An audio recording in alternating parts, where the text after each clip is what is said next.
So I'll call the December 3rd, 2025 meeting of the Transportation Commission to order. And Ariana, if you could please read the instructions.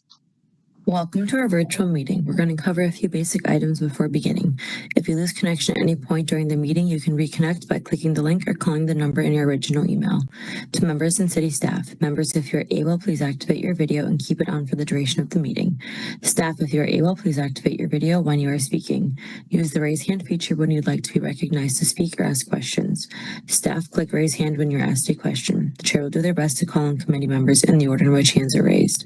Lowering your hand will take you out of the queue.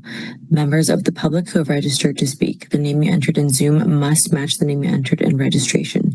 You will remain muted until called upon. The clerk will tell you when your time is up. After speaking, a member of the body may ask you a question. If you need to share documentation with the commission, please send it to the email listed on today's agenda. Chair, the floor is yours. Thanks, Ariana. Aiden, if you could call a roll, please. Sure thing. William Okovich. I don't see him yet. Sean O'Brien. Present. Barbara Harrington McKinney. Present. Dina Nina Martinez Rutherford is out of town. She said she might join, but yeah. Ann Kovich. Here. Robbie Weber. Here. Denise Jess. Present. Pepe Barros. Here. Chris McCahill is excused tonight. Bill Bremer. Here. Harold Kleems, who is likely at BPW and will join later. Kaylee Jameson. Here. And Lynn Olson. Present. Okay, thanks. Since we have at least two people gone, both Kaylee and Lynn are able to vote and make motions right now. So try and keep our eye on it. Sometimes it's a moving target. Everybody have an opportunity to look at the minutes from the last meeting. Anybody willing to make a motion on the minutes? Bill. I'll make a motion for approval of the minutes from the last meeting. Okay, there's a motion by Bill. Alder O'Brien. Second. Okay, there's a motion and a second. Any discussion?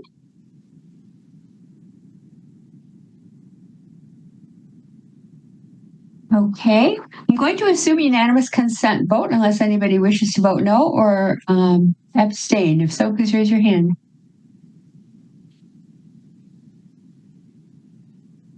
Okay, the motion is carried. Do we have anybody registered to speak under item 1, Aiden? We do. Aaron Sager of Summit View Drive, representing New Morning Nursery School, registered wishing to speak. Okay. Do we have him? Aaron should be able to. Oh, pardon me. Yes. Go ahead. Okay. My name is Karen Sager. I'm a parent at New Morning Nursery School and also a member of the board of directors. And I have been in touch with Superintendent Romanes regarding the parking restrictions surrounding the nursery school, specifically on Gilmore Street. And that area is used when the parents come and pick up the nursery school students. I should say that the nursery school is located within the Wingra School. And so that Gilmore Street in particular is used at 8:30 in the morning and for pickups at 11:30 and generally between 12:30 and 12:45 for the lunch pickup. And his recommendation when I was in touch with him in October was to allow for parking relief for 10 minutes on Gilmore Street. And I had asked him for an update today, and he said that initially when he sent this inquiry to the parking division that there was some discussion back and forth, that were some questions, and that he was going to get back in touch with the parking division today or this afternoon.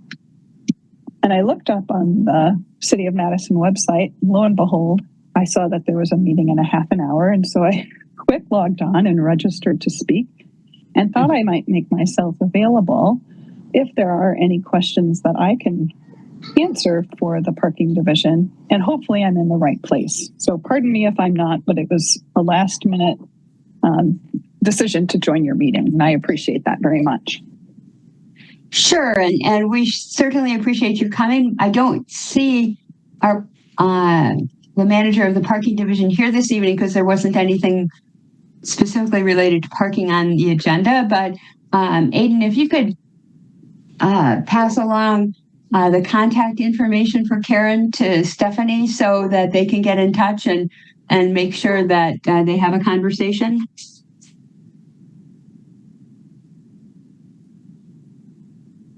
So Karen will make sure that you get in touch with the appropriate staff person. Okay, so who is Stephanie? I'm sorry. Stephanie Cox, who's the manager of the parking division for the city. Alder Orkovich, did you have a comment or question? Yeah, I was just going to recommend, I looked up Gilmore Street. I would recommend including Alder Evers. I think he's the alder for that area. Thank you. I have CC'd him on these communications with Superintendent Romanes. Okay. Sure. Yeah, and those could be forwarded either to the Transportation Commission email or to Stephanie Cox at the city at scox@cityofmadison.com so that you can have a direct conversation, or as I said, Aiden will make sure that you get in touch. And Aiden, if you could copy Alder Evers on that email to Stephanie, that would be great. Aiden, is that okay? Yep, I can look into that. Thanks. Okay. All right. Anybody have any other comments or questions? Thanks, Alder Okovich, for looking that up. Okay. Thanks for coming this evening, Karen. Thank you so much for having me. Yeah. Anybody else registered to speak, Aiden? Under item 1? Nope, not under item 1. Oh, is there somebody on other items, just so I'm forewarned? Yes, we have a couple for item 6, Regent Street. Okay. All right. Great. Thanks. Any disclosures or recusals this evening? Pepe. Thanks, Chair.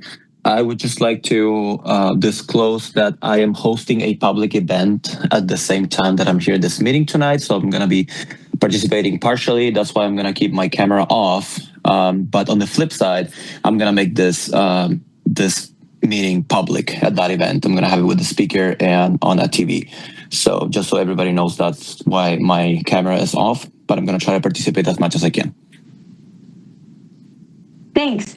And you're spreading the Transportation Commission word. So that's good. Thanks, Pepe. Anybody have any other disclosures or recusals this evening? Okay. Next, we have one item proposed for the consent agenda, which is item 2, amending the school crossing protection criteria adopted by the Common Council in 2016 and authorizing Transportation Commission to make future updates.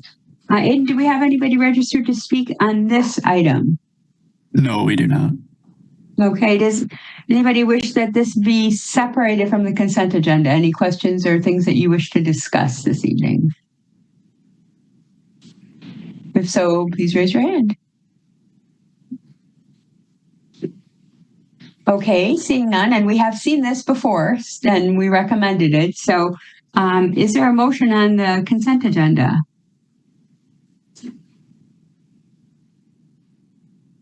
Bill? Make a motion for approval of the consent agenda. Okay, there's a motion by Bill. Alder Okovich? I'll second that. Okay, there's a motion and a second, and since nobody indicated that they wish to discuss or question, I'm going to assume a unanimous consent vote unless anybody wishes to vote no or wishes to abstain. If so, please raise your hand.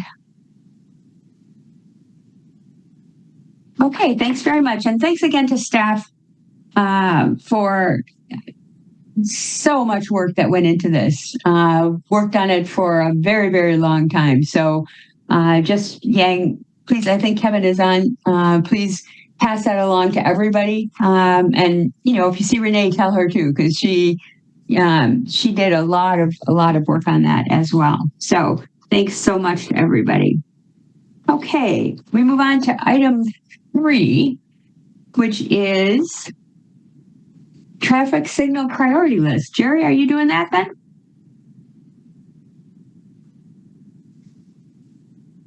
Yeah, I've got that one. And there's David.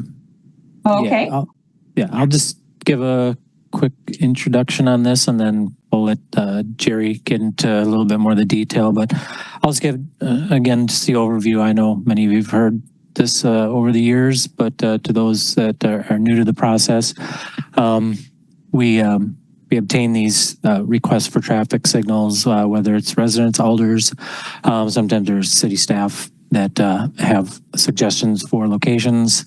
We'll evaluate those intersections, look at some traffic volumes, crash safety history kind of thing, and do an initial analysis, really just comparing data to the signal warrant criteria that we use. Kind of as FYI, there is a new manual that's been out a little over a year, but the state is, I guess, on the verge of approving that document, but we've been pretty much using the 11th edition of the Manual and Uniform Traffic Control Devices. We'll be using that for this study. So which leads us up to this meeting. We do have a list of 4 intersections, and those notices of those 4 intersections that we plan to study or recommend for study have been sent out, emailed out. I know Jerry had sent out to the neighborhood committees, the NRTs, and other interested parties to those. So I guess with that would probably be a good time to hand this off over to Jerry to talk about more of the details of the locations on this year's TSPL.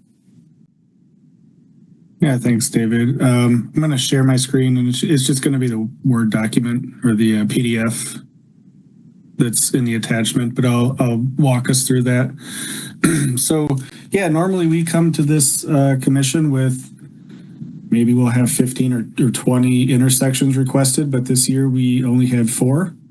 So we have 4 intersections that we are proposing to do further study on. And I'll just kind of quickly walk through these 4. The first one we've seen before. It's also being reviewed with the North-South BRT project. We included it on this because we kind of figured with or without BRT, this intersection's been on the list a number of times, and there's some updates regarding nearby developments that we wanted to give it another study. So we've already collected speed and volume, and so we're just looking at updating some turning movement counts, peak hour delay studies, and then using the nearby traffic cameras to take a look at ped and bike counts at the RRFB that's currently there. So that's Packers and Schlingen. I don't think I said the name of that, but that's the first location. The next 3 locations have not been on the list before. These are new requests. So normally when we get a new request, we like to at least run them through some kind of basic studies to get a good baseline data, because in 5 years or whatever, we might get another request and we'll have at least an initial set of data to compare it to. So the first one is D'Onofrio and Westtown. This is on the west side of the city. It's by the Westtown Mall. It's a T intersection where Westtown is stop controlled and D'Onofrio is does not have a stop sign or anything. So we're looking at, we've already collected speed and volume. We're looking at adding a manual turning movement count and a delay study.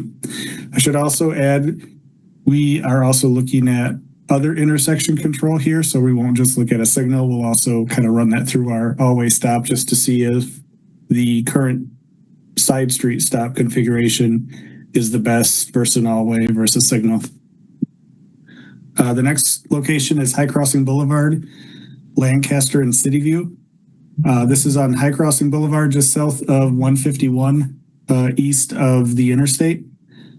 Right now, we have a signal at the ramp with the interstate, and then you kind of continue east. We have another signal, and then it's the next intersection down. If you were to take a look at kind of an overall map of the area, this City View directly connects down to Lean and will continue connecting further south. So we want to kind of take a look at future neighborhood plans. That intersection might make sense with some development in the area and from a street network. But then on top of that, we're just going to do the normal delay study, manual turning movement counts. And then anytime we're out there, I should also say when we're doing turning movement counts, we also count PEDs in the crosswalk. So we won't get like a 24-hour PED count, but we'll be able to get like peak hour pedestrian counts. And then the last intersection is Highway 30 westbound ramp and Fair Oaks. It's again not previously on the list. Kind of the same deal. Just do a peak hour turning movement counts, delay study, and then we also want to check the sight distance there because of the bridge structure nearby. So normally our presentation takes a lot longer than it does today, which is nice. So those are the 4 locations, and that's what we're proposing. The reasoning behind these, the D'Onofrio and High Crossing, were just requests because it's difficult to turn off the side street. So, there's sometimes if we'll get like a specific, it's hard to cross on bike or it's hard to cross on foot, then we'll kind of maybe more cater our observations to that. But these are just kind of hard to turn off the side street. So we're just going to give kind of our standard treatment. So that is all I have, and we'll leave it up to questions. Alder Harrington McKinney, go ahead. Thank you, Madam Chair. I looked at the 4 recommendations, but I'd like to have, and if you're not prepared to do this, I don't know if Yang is there, is that I always bring up Whitney Way and Schroeder because I've seen a couple of near accidents in that area.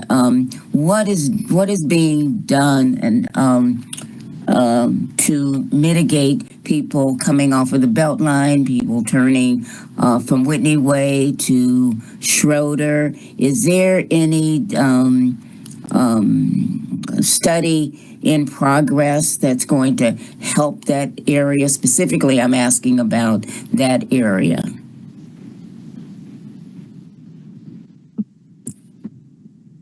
I'm not familiar with any. There is an upcoming corridor study on Schrader Road. I don't know the timeline of when that's going to take place. I believe we were just talking about this today. I believe it goes out to bid for to hire a consultant this spring or this winter. I don't know, Yang, if you know any more about that. Yeah, thank you, Jerry. You are correct. So we're working on a request for proposal to find a consultant to help us take a systematic look of the Schrader Road corridor. So that's going out soon, and I believe we plan to have it due in May, January. So hopefully, short after that, we'll have a consultant on board. And we'll make sure from there we'll start reach out to you, Alder Harrington McKinney, start to engage in the public in doing public meetings.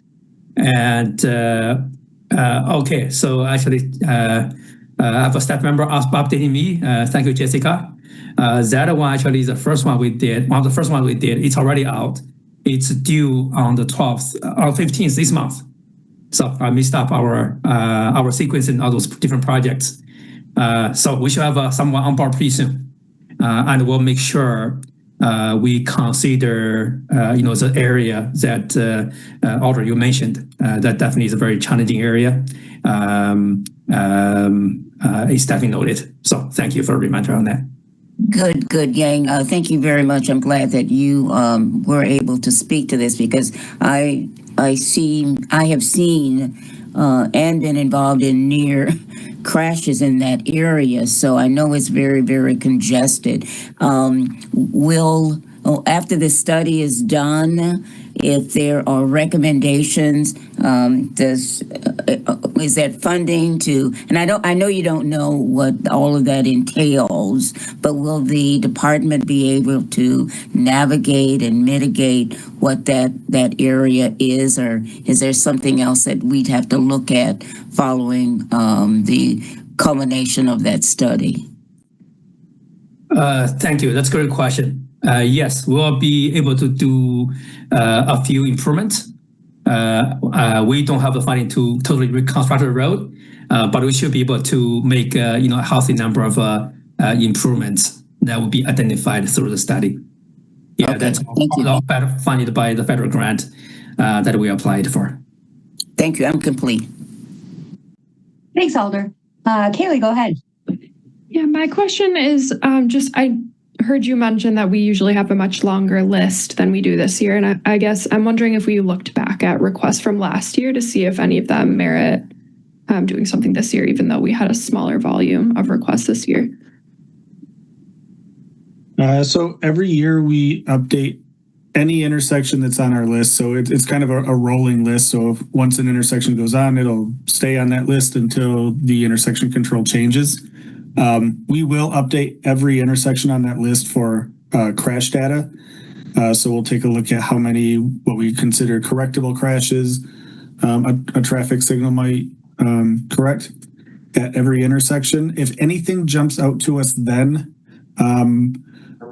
then we typically take a deeper look. And I don't believe when we did that through these intersections on the current list, we saw anything.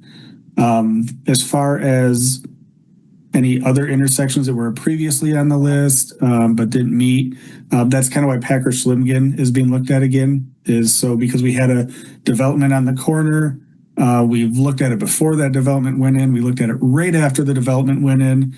And now we're going to kind of look at it again after we assume the development is more full and utilized. So nothing jumps. I'm trying to think. Nothing jumped out when we looked at this list of there's other significant changes. Within the last 2 years, we also approved of some new signals at intersections that were changing pretty rapidly, like Milwaukee and Sprecher is a good example. So the short answer is yes, but nothing really jumped out to us that needed to be added. Thanks. Thanks, Kaylee. Alder Figueroa-Cole, go ahead. Thank you. I have a comment and a question. So a quick comment. That may be a question for Jan, because I may be me speaking here in regards to Alder McKinney's question on the intersection of Whitney Way and Shore Road. It's my understanding that that's also part of the Pell study that they're doing. Okay, good. So I'm going to forward you this. I'm going to forward you something here on the chat. Jan, if you can send that to someone to send it to the committee. But tomorrow at 5:30, there's a meeting from the DOT. It's a virtual meeting and everyone is invited to participate. I have been trying very hard to keep up with those because it impacts the Verona Road interchange. So in that meeting, you will learn how that impacts that area too. So I appreciate that the city is doing some work, but we also kind of at the mercy of the DOT to that because of the Pell grant, the Pell project. If I misspoke, please correct me. But okay, good. So then the question that I have, so again, tomorrow, 5:30, virtual. There's a blog out. I put a blog out. I will send it out again. Thanks for reminding me. So, but you guys can share that also in your networks.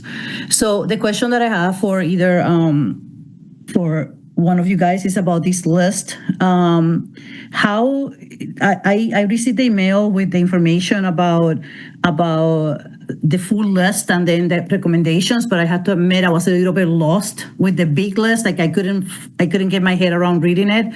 So how is this list created and maintained, and who requests items to be added to the list? How do you determine that? Is that some scientific process that you just base it on data, or do you actually have a system for people to say, I want a light here, or I want this here? Can you please bring me a few steps back and explain that part of the process to me?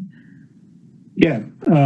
So the list is just a Excel spreadsheet that we keep every year. Between these meetings, we get requests from the public, or maybe from alders, or even internal. Again, like the question that was just brought, hey, this was requested for a signal 5 years ago. It didn't meet warrant, but all of a sudden we had a couple developments go in that maybe by themselves didn't warrant a TIA study, but you start adding them together, and now this intersection is a little bit busier.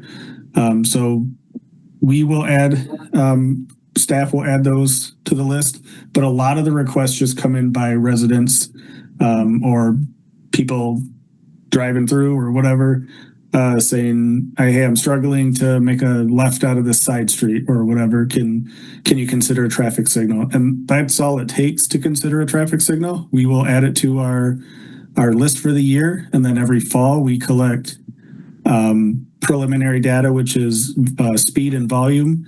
That doesn't give us turning movement. It just gives us like how many cars are driving down Milwaukee Street at this intersection, and how many cars are driving down Sprecher at that intersection. And then from there, we get a good idea of like, all right, is this going to meet signal warrant? If we feel like it's going to get close, or there's something that changed significantly from a previous study, we will then recommend it for further study, which is what we're doing here today. And that's when we observe the intersection during peak hours, or if there's a specific issue, and then we compare it to the signal warrants. So it really is just alders, residents, staff request a signal or request a study for a signal, and then we add it to the list and go through this process. And like I said, if an intersection goes on the list but doesn't meet warrant, and let's say it falls somewhere number 50 on the list or whatever, it'll stay on the list and be adjusted every year, but then it won't get studied again until it's requested again, or we feel there's significant change in that area. Does that make sense? Does that answer your question?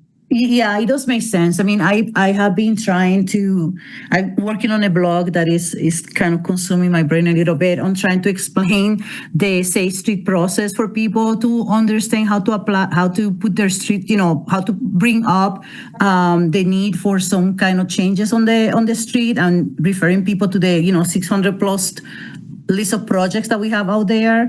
And I mean, the transportation and traffic engineering websites are loaded with a lot of good information, but it's a lot of information. So I'm just trying to write a blog that kind of summarizes all the different services that we offer, and I was just wondering if this list is funnel with everything else somehow, and is it just their own funnel? Like, does these things ever come through the Safe Street, and then the Safe Street gets logged and maybe says, okay, this went to your list? Like it's hard for me to kind of keep track of all this tracking, and how those people know that. Like for the Safe Street, the list is published. So how do people know that their needs is already in the list and things like that? Like, is there any connection between the Safe Street tracking and this tracking? Yeah, typically, like if we get a request through our Safe Streets email, the staff that kind of monitors that will, if it's specifically like, do something about this intersection, I feel unsafe or whatever, they'll pass it to the electrical division, so David and myself, then we will kind of reach out to that person and say, hey, we're going to take a look at this for a signal. Here's the process. So it is kind of a separate process. And for those who've been with the city long enough, you can kind of remember we review this for an RFB, we review this for a signal, and they kind of went somewhat related side by side, but they, we communicate between each other within the office, but we try to keep them separated because they're different control devices. And they're separate lists, correct, Jerry? Right. That's what it Correct. sounds like. Yes. Yeah. Yes.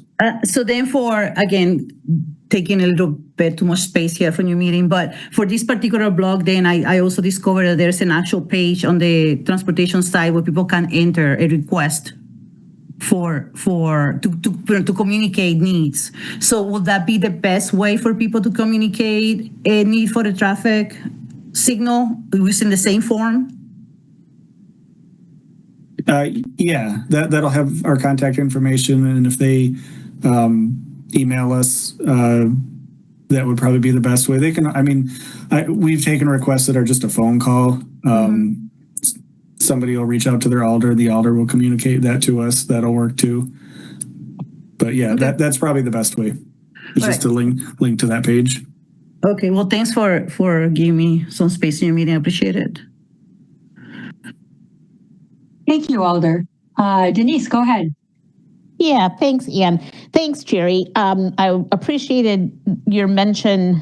I think you talked about the High Crossing intersection, but that watching for ped counts as well during the times that you're out there, because I've always felt really strongly that I don't think, and correct me, I'd like to know, does the warrant protocol include PEDs? I didn't think it did, and that's always bothered me. So does it include PEDs, and does the new version that DOT is working on address PEDs? Because it seems like that's super important data when we're deciding, what warrants a signal. I see Yang has his hand up. Should we go there first? Sure, I'm good with however. Yep. Go ahead, Yang. Can't hear you, Yang. Oh, sorry about that. I was muted. So thank you, Denise. And I want to thank Alder Figueroa for mentioning the PAL meeting tomorrow night. So she has an excellent blog. I do believe we shared information with the TC, I think about a couple weeks ago. So that information should be in your inbox. But if you cannot find it, let me know, and we'll get more information to you. Again, thanks to Alder Figueroa for bringing it up. I'm complete. Thank you. Thanks. So, Jerry, did you want to talk about pedestrians and how that works? Yeah. So there is a pedestrian warrant that's been in the previous edition of the MUTCD and in the new edition of the MUTCD. When we go collect PED counts, we'll evaluate it versus the PED warrant.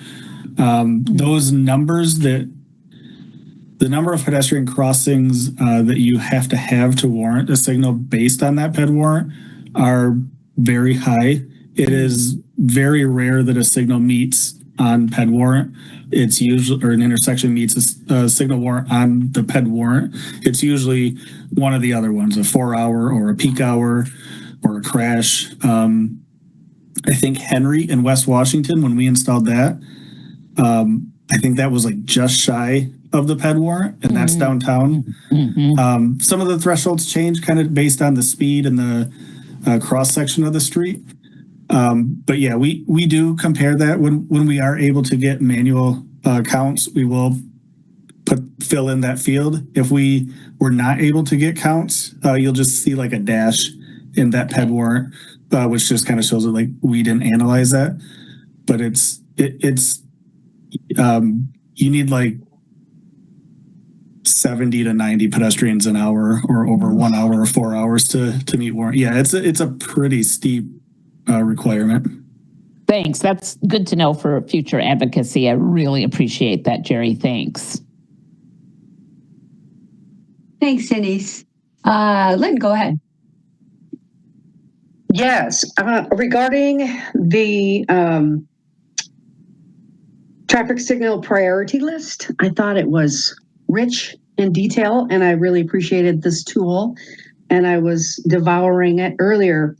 I noticed the overall percentage category above warrant is your criteria for deciding what is coming up for review next.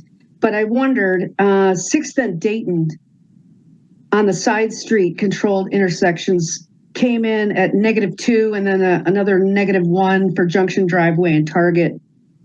So does that mean that -2 means it's coming up the list? It's maybe going to happen for selfish reasons soon? That's a good question. The negative positive number is really just based on what has historically been viewed as the quote unquote main warrants for meeting signal warrants. So that's your like your 4 hour and your 2 hours. So that's just I'm sorry, your 4 hour or 8 hour. That's just basically looking at how much throughout the day does this intersection have enough volume to meet warrant. You can also look at peak hour, like there's a factory that releases, and in that 1 hour it's a mess, and so a signal might be justified even if it's just for that 1 hour. So we've always ranked them based on those warrants, but there are other warrants. So you can have a signal that doesn't have enough volume to justify a signal, or an intersection that has enough volume doesn't have enough volume to justify a signal, but there's a crash history and there's enough pedestrians, or like there could be other reasons where it does meet one of the other warrants, but it shows up lower on the list. And conversely, there could be an intersection that meets those warrants, but for whatever, I shouldn't say for whatever reason, for good reasons, we don't recommend a signal. Because maybe there's other ways to address the concerns. So Target and Junction, that's been near the top of the list for many years. But every time, we collect the raw volumes and it looks like there's a lot of volume out here, a lot of traffic, we go out there and we don't see that number represented in an issue. We don't see crashes. We're not seeing a lot of traffic backups. Maybe a lot of that side street traffic is turning right, and it just they don't have a problem. So those are kind of some ways that an intersection might look high on the list, but we would not want to signalize that intersection, or it may be further down on the list, but it might actually meet some other warrants. And I see David has his hand up, so I'll pass it to him.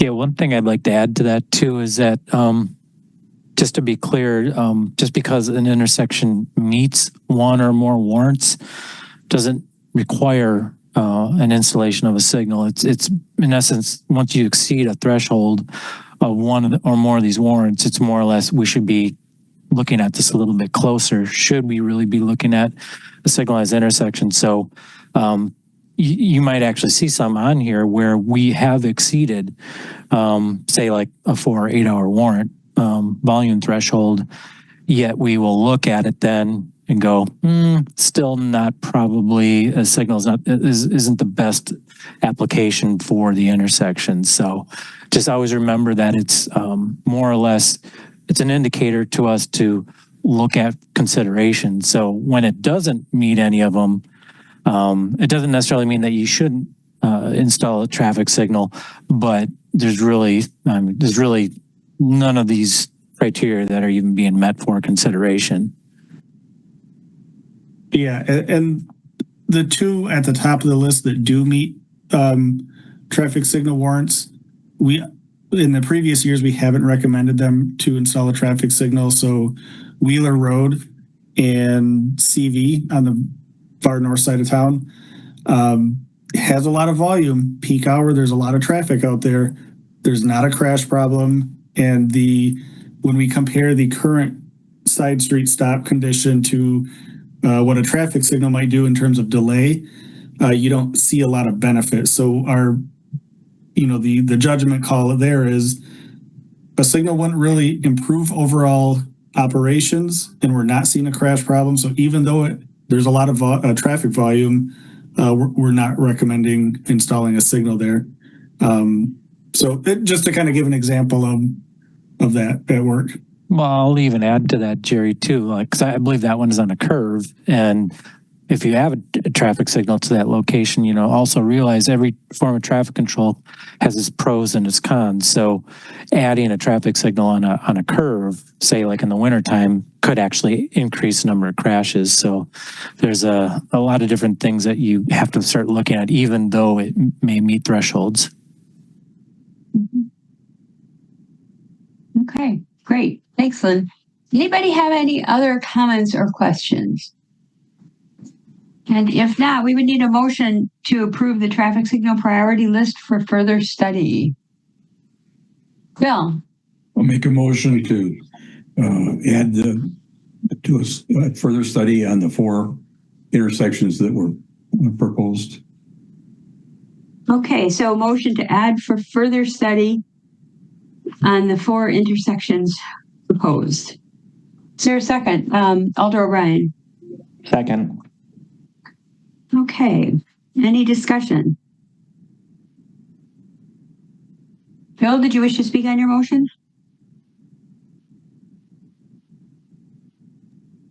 Sure. Yeah, I think that's actually, I'm glad to hear, or good to hear, that we only have 4 this year. So I mean, I think the public understands if they've got real concerns that they'll take it to their alder and get to the city staff. But I think that the city staff is doing a good job of that we have those signals where they're most needed. And I certainly, the last discussion regarding just because it meets warrants doesn't necessarily mean that a signal is the best solution for preventing crashes. And as we know that sometimes in adding signals, we increase crashes. So we have other tools in the toolbox that work and are certainly worth, and signals are expensive too. We have to recognize that. So that's why I think that studying these 4 sounds appropriate. Thanks. Okay, thanks, Bill. Alder Harrington McKinney, go ahead. Thank you, Madam Chair. Yes, I want to join Bill in excellent presentation on this. And what I really heard was, even though these 4, and correct me if I misheard, is that these 4 are on the priority list, but there is still opportunity for alders or residents to submit areas that they would like to see added to the priority list. And then those additional additions will be considered, and they might, if they pass all of the warrants, add up on the priority list. So what we're looking at today is those who are already on the priority list, but it does not preclude the additional extension of that list. Is that what I heard? That's what I heard. Jerry, David, Yang? Yeah, so this list is just to kind of take us to the next step. These are the intersections we want to study for this year's process. But like I said, the list is a running and ongoing list. So if a request comes in between now and the next time we meet, it'll probably get added to next year's study. But if there's maybe a urgency to it or something, we can always do a study in the spring or something.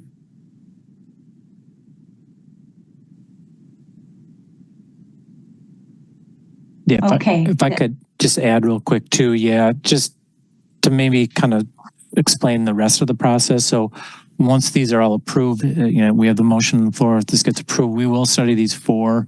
We will come back in like 2 to 3 months, giving the final recommendation. So some may have a recommendation for installation. Like last year, we heard Milwaukee and Sprecher. Actually, we'll be taking that to BPW in the near future.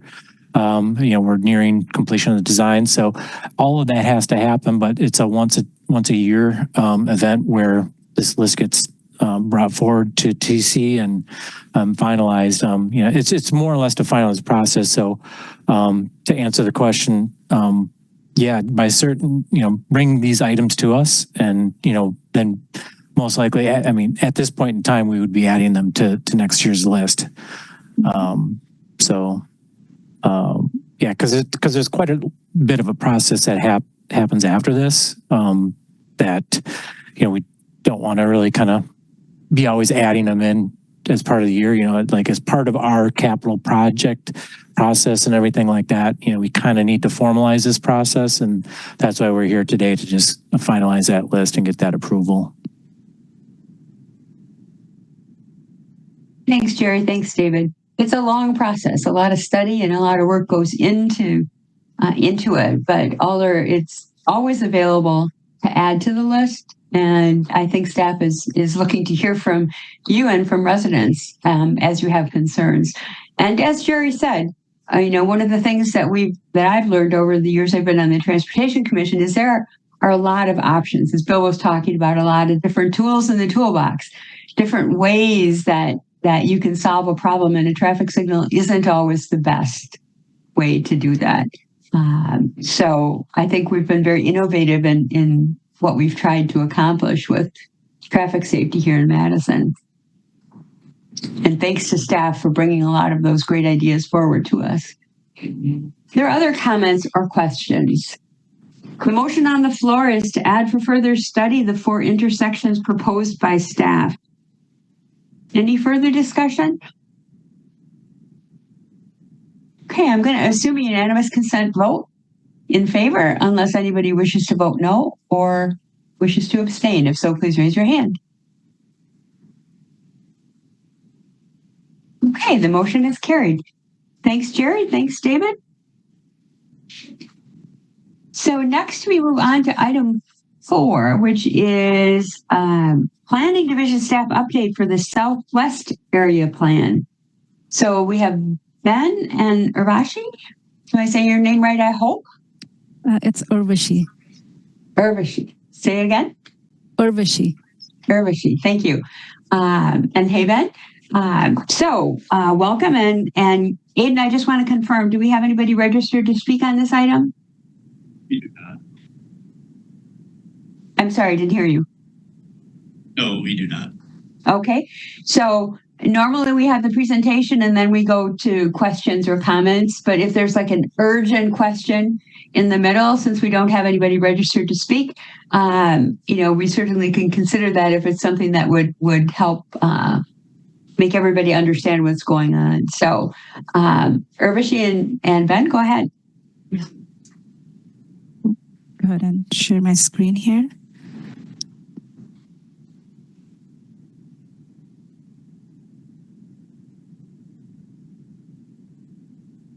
Hopefully you all can see my presentation slides. It's loading. There we go. All right. Now we see him. All right. Thank you, Chair. Good evening, everyone. My name is Urvashi Martin. I work in the Planning Division. I'm one of the co-project managers for the Southwest Area Plan, and along with me is Ben Zellers, the other co-project manager. So what we'll be covering in today's presentation is we'll give you a little bit of background about the Southwest Area Plan and then summarize some of the public engagement that we have undertaken so far in the process. And then we'll mostly be focusing on our draft actions in the plan specific to the transportation actions. And then we'll share some of the feedback that we're receiving from the community on these draft actions. And then finish off the presentation with the timeline remaining with this area plan. So the Southwest area, the boundaries that we are looking at for this area, to the north, the boundaries follow the Beltline Highway. To the east, the boundaries follow the city's municipal boundary that the city shares with City of Fitchburg. To the south, we follow Highway 18 and 151 and then continue along Cross Country Road. And to the west, the boundaries follow High Point Road until the Beltline.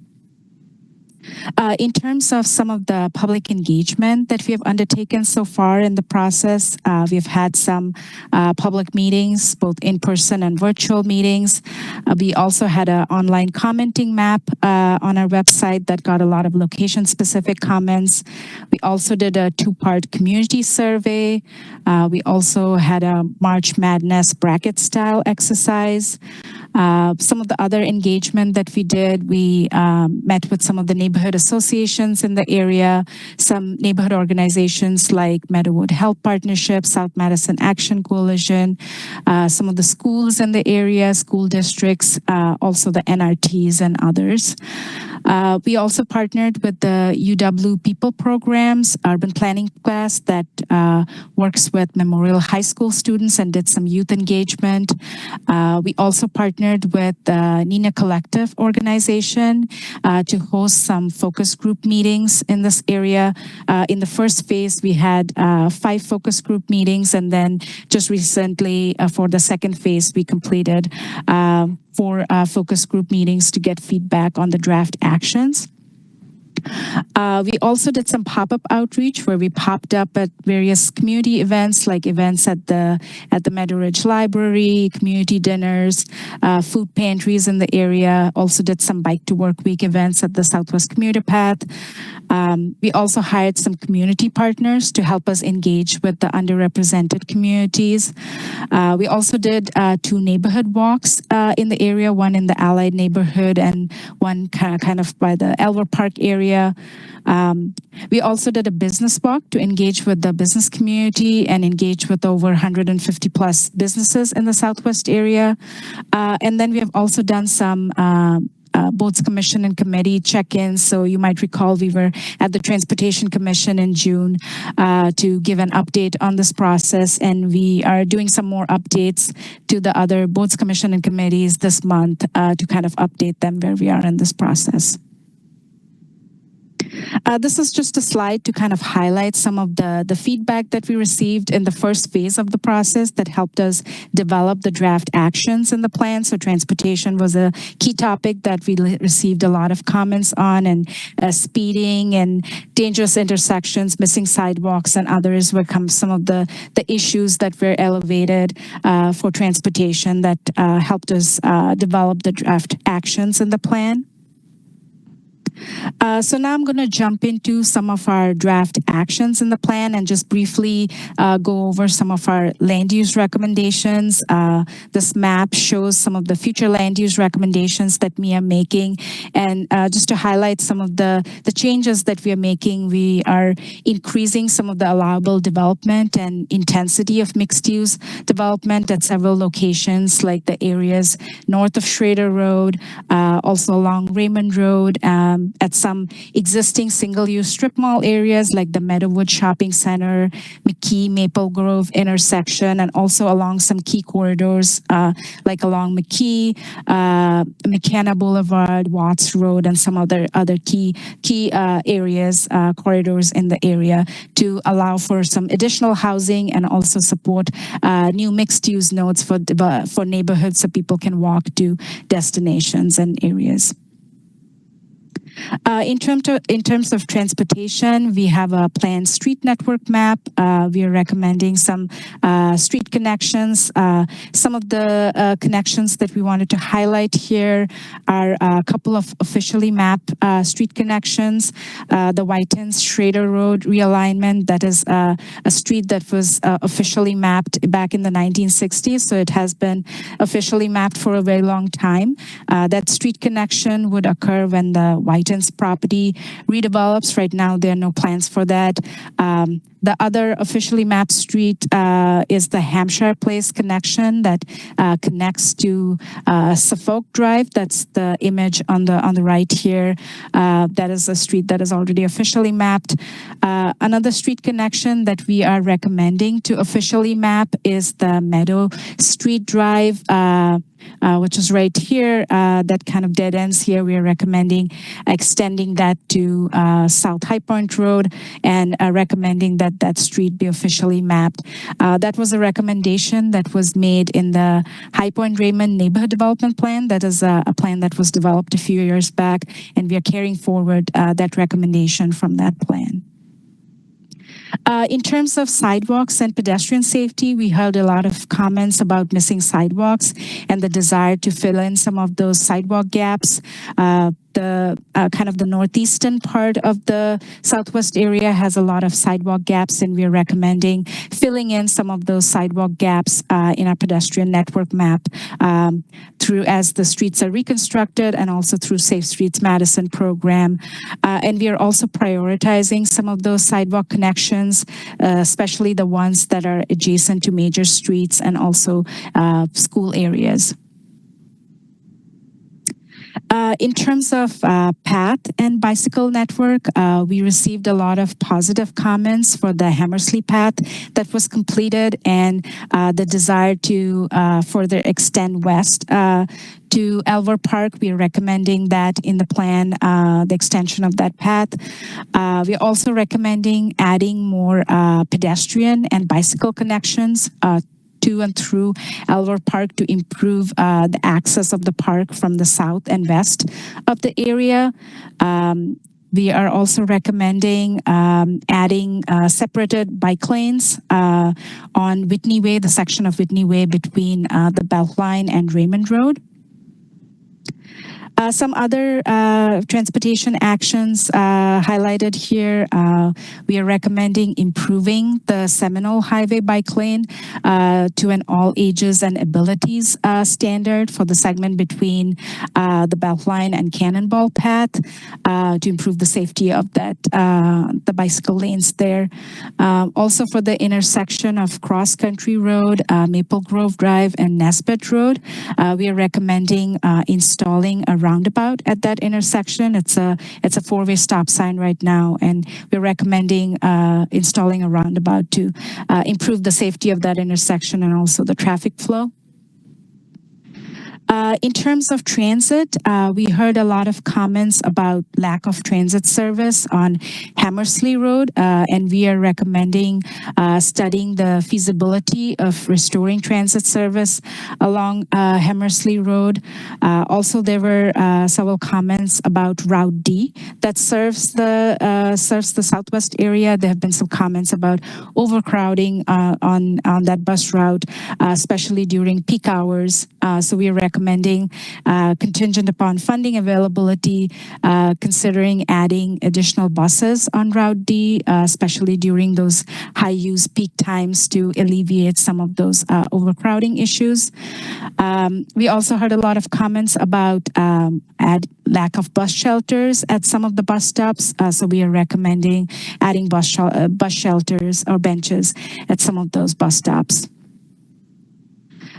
Also related to transportation, some of the actions we have highlighted here relating to Raymond Road.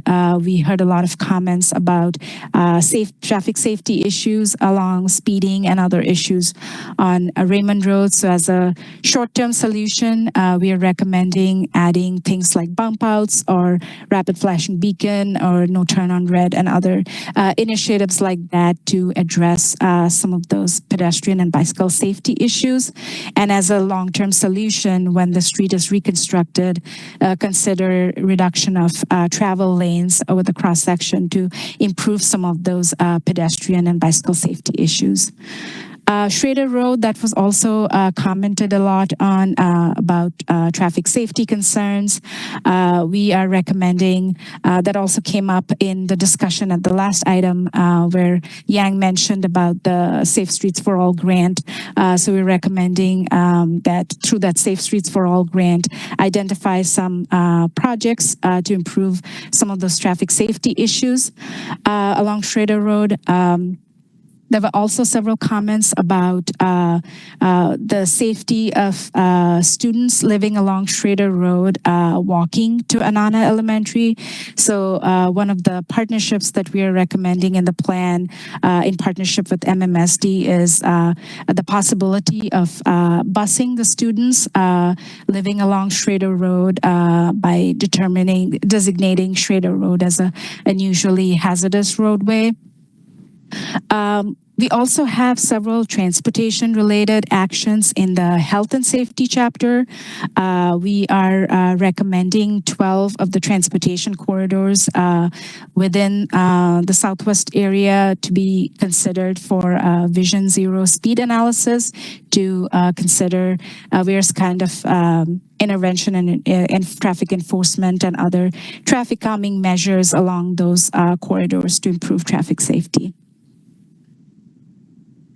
In terms of some of the feedback that we are receiving on the draft actions that we have available for public review, some people have commented that there's a lack of north-south bike routes in the Southwest area. They're more east-west route. So there's a need for more north-south bike routes. Hampshire Place, which was the officially mapped street connection that I mentioned earlier. Some people have commented that if that street connection goes through, not have vehicular access on that, but just have it for pedestrian and bicycle access. For Schrader Road, some comments that we're receiving is adding traffic lights between Whitney and Gammon Road to address some of those traffic safety concerns. For the Midtown Raymond High Point area, where the Midpoint Meadows subdivision is being developed, some people have commented on extending bus service to the area as that subdivision is being developed. For the bus stops at Leland and Raymond Road, some people have commented that those bus stops were closed after the network redesign and would like that reopened, as that was one of the more popular bus stops that a lot of people use. So they would like that be considered for reopening. For the action that we have for separated bike lanes on Whitney Way, that was we received a lot of positive comments on that, a lot of support for that. Also for the action that we have relating to the Seminole Highway bike lanes, improving that to an all ages and abilities facilities. That also received a lot of positive comments from the community, a lot of support for that.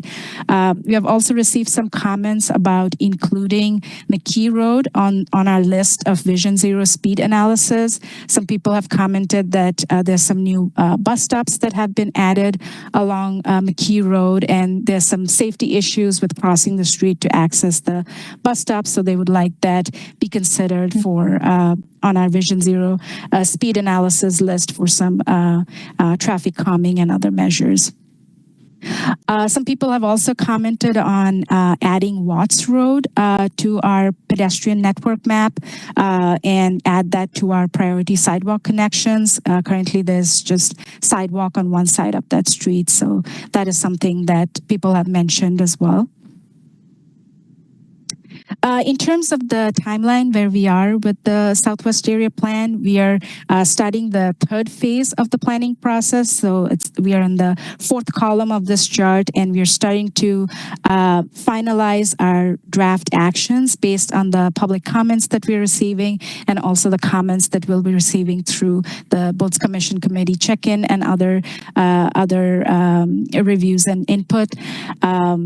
And as we enter the final phase of the process, which will be April and May, we'll introduce the draft plan through the Boards Commission Committee review process to get the plan adopted by Council. So that concludes my presentation. There's some feedback that we would like from the Commission here. We want to hear from the Commission if the Commission has comments on the potential street connections that we are showing, and also some of the proposed pedestrian and bicycle network improvements. If there are additional comments or questions that the Commission has, and also if there is something that we missed that we should take into consideration. So with that, I'll I'll stop sharing and turn it back to the chair. Thanks so much. Does anybody have any comments or questions for staff? Harold, go ahead.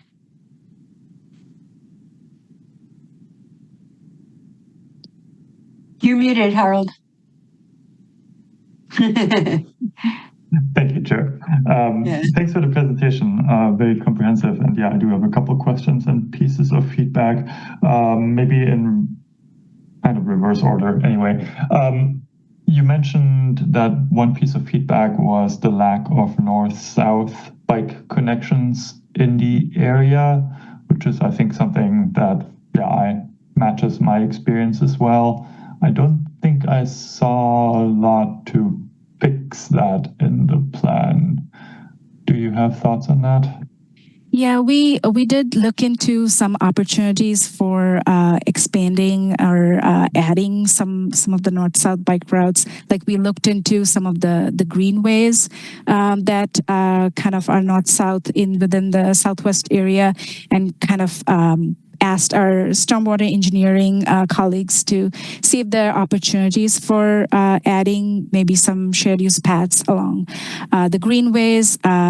There is some challenges associated with that, especially the greenways that are kind of south of McKee Road. There's some floodplains and floodways, so there's some challenges with incorporating shared use path in those greenways, and also the areas kind of north of that would need some improvements to the stormwater infrastructure that exists as upgrades are made to address some of those stormwater challenges. Maybe some consideration for a future shared use path could be considered as part of those projects.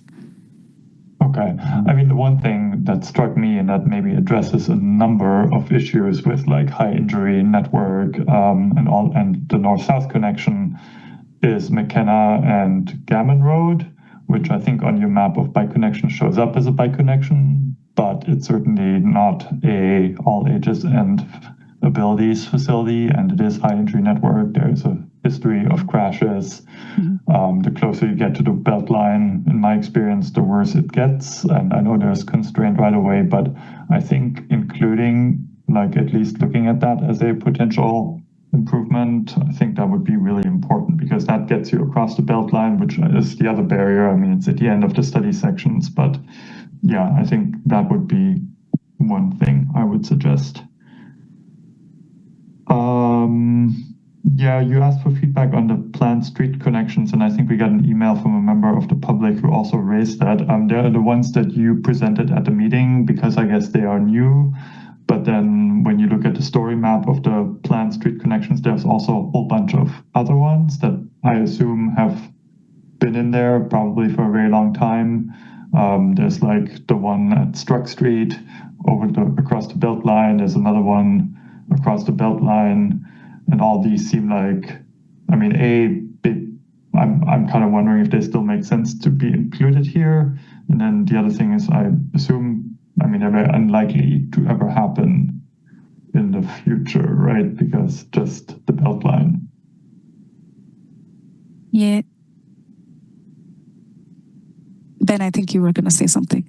Yeah, just want to mention those cross Beltline connections may be more likely than some folks may have assumed leading up to this point. There is that Wisconsin DOT study that was mentioned earlier in the meeting, and the DOT has included, at least in their initial study and reporting, the potential for a cross Beltline connection somewhere between Gammon Road and Whitney Way, and so that would allow for potentially one of those connections to happen in conjunction with Beltline work that the DOT may be undertaking.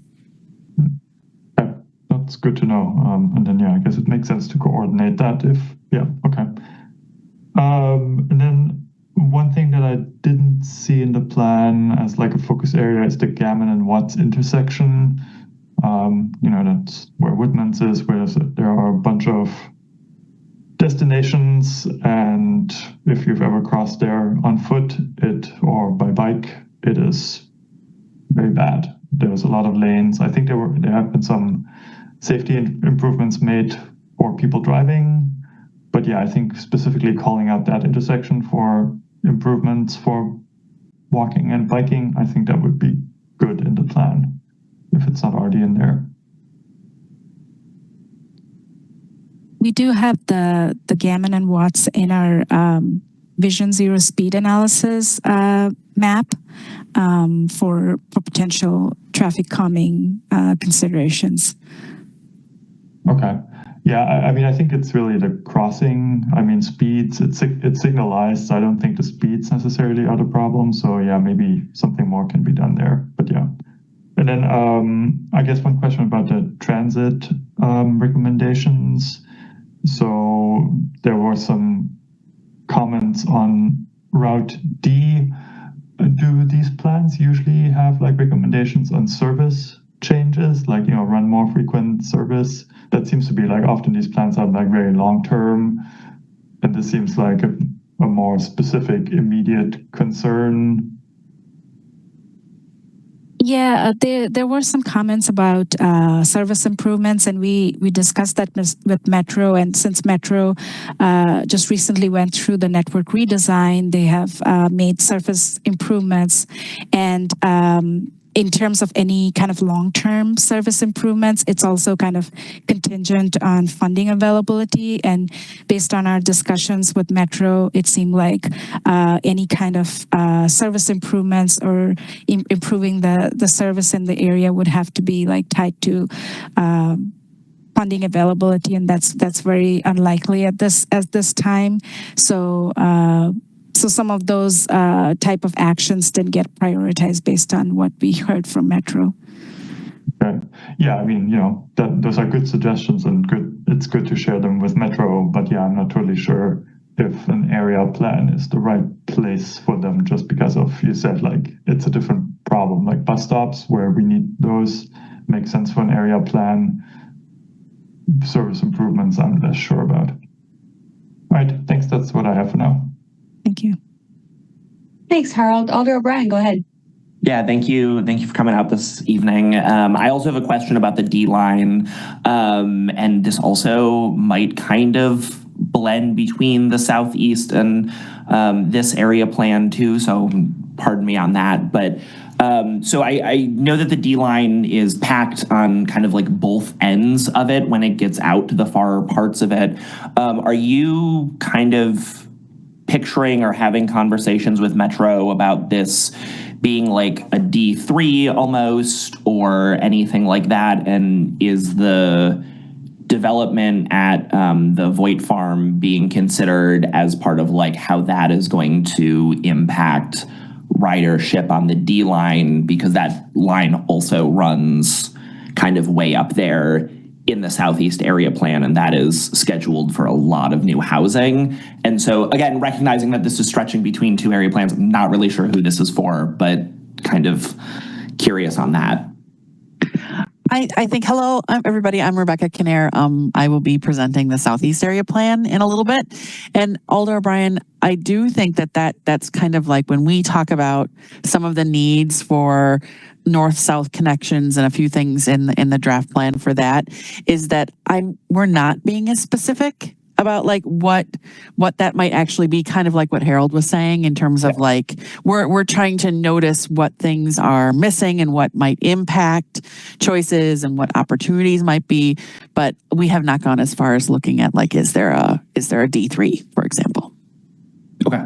In our discussions for Southwest Area Plan with Metro, they have kind of mentioned that the most likely potential solution would be adding buses at peak times, not adding like permanent buses like all day long. It would be more of relieving buses at peak times. So that's kind of where that conversation has gone. And I do want to just kind of take this opportunity to thank and acknowledge all the transportation staff, both from Metro and then Sean Malloy and Kevin Lukey and others in transportation for working with us on our area plan and Southeast as well. It's definitely been an interagency effort. Yeah, looks like Christoph has his hand up for some comments here. Yeah, I would say I love hearing all the transit discussion. We will be embarking on a larger metro future planning effort. Like as noted, I think the kind of actions we're talking about here are the sort of shorter term actions done in the context of limited resources. So if we're talking about the next 5 years, yes, adding more buses at peak is the kind of thing that may be plausible. Adding a new route, probably not so much. But if we're talking about a horizon of 20 or 30 years, I think we should definitely be having discussions about, are there new routes? Do we split apart some of the routes we have? But those, I think, are discussions where, as everybody's pointed out, in the area plan is not necessarily the right place to have them, because what you do on one part of the D ends up affecting what you do on the rest of the D. If you add more buses on one half of the D, you want to think about what happens on the other half of the D. And so I think that that larger metro planning effort, which is really also going to be answering that basic question of, if we had more funding resources, what would we be able to do with them? Is going to be the context to have a lot of these discussions. And I think everything that the area plans have brought up can feed into that. So I think there will be the venue to have more of those discussions in the future. Great, thanks, Christoph. Alder O'Brien, that's all you had then? Okay, great. Alder Harrington-McKinney, go ahead. Thank you, Madam Chair. I want to first say I so appreciate the efforts in the Southwest Area Plan and how staff has showed up to really make this available in a place where residents can have input. So going to my question is, Urvashi had mentioned the street extension of Meadow Sweet Drive and also the MMSD walking bus possibilities with Anana Elementary School. Could she speak more about that? I'm really interested in an update on those two areas. Yeah, so the street connection, the Meadow Street Drive street connection to South High Point Road, we are showing that as a planned street connection in our planned street network map, and also recommending that that street connection be officially mapped on the city's official map. So that's the action in the plan. I also want to mention that that was a recommendation in the High Point Raymond neighborhood development plan that was developed a few years back. So that's a carry forward of the recommendation from that planning effort that was done a few years back. And the question, Alder, about Schrader Road, we have a partnership action in the plan for working in partnership with MMSD to see the possibility of busing the students living along Schrader Road by designating Schrader Road as an unusually hazardous roadway. So that is an action in the plan. And then we have also met with MMSD staff and discussed that potential action that is in the plan for the possibility of implementation of that. That's excellent. I'm so pleased to hear that. And so doubling back to the extension of Meadow Sweet Drive, how much public input has there been? Because I earlier a year or so, almost a year ago, when I wasn't the alder there was heated discussion within the residents in that area about the planned extension. Has there been input or public comment from that extension conversation recently? Well, we had that action in the plan, and the plan actions are now available for public review. So we are getting comments from our public meetings, and also we have our commenting tool on our website where people are commenting on those actions. So we are collecting comments through that, and also from as we are meeting with both commissions and committees, and also other meetings that we are having with neighborhood associations. So that's kind of the public outreach part that you mentioned, Alder, is happening right now on those actions. And okay, so let me just go just straight through it. Has there been public specifically around, and thank you, Ben, perhaps you're going to speak to that, but specific conversation from residents related to the extension of Meadow Sweet Drive? Yeah, and yeah, I did just want to mention, looking at our interactive plan maps and actions that are posted online, I don't see any comments dropped on the street network map for that extension. So I'm not seeing anything on the commenting for the draft actions and maps for that particular component of the plan right now. And we've had this open for, I think, 5 weeks or so now for commenting, and it will actually be closing tomorrow, at the end of the day tomorrow. We sent out a reminder to the email list yesterday, I believe it was, and have sent out several emails to the email list and kind of publicized this opportunity to comment at our virtual meetings and our in-person meeting. And so we don't have any comments online on this, and I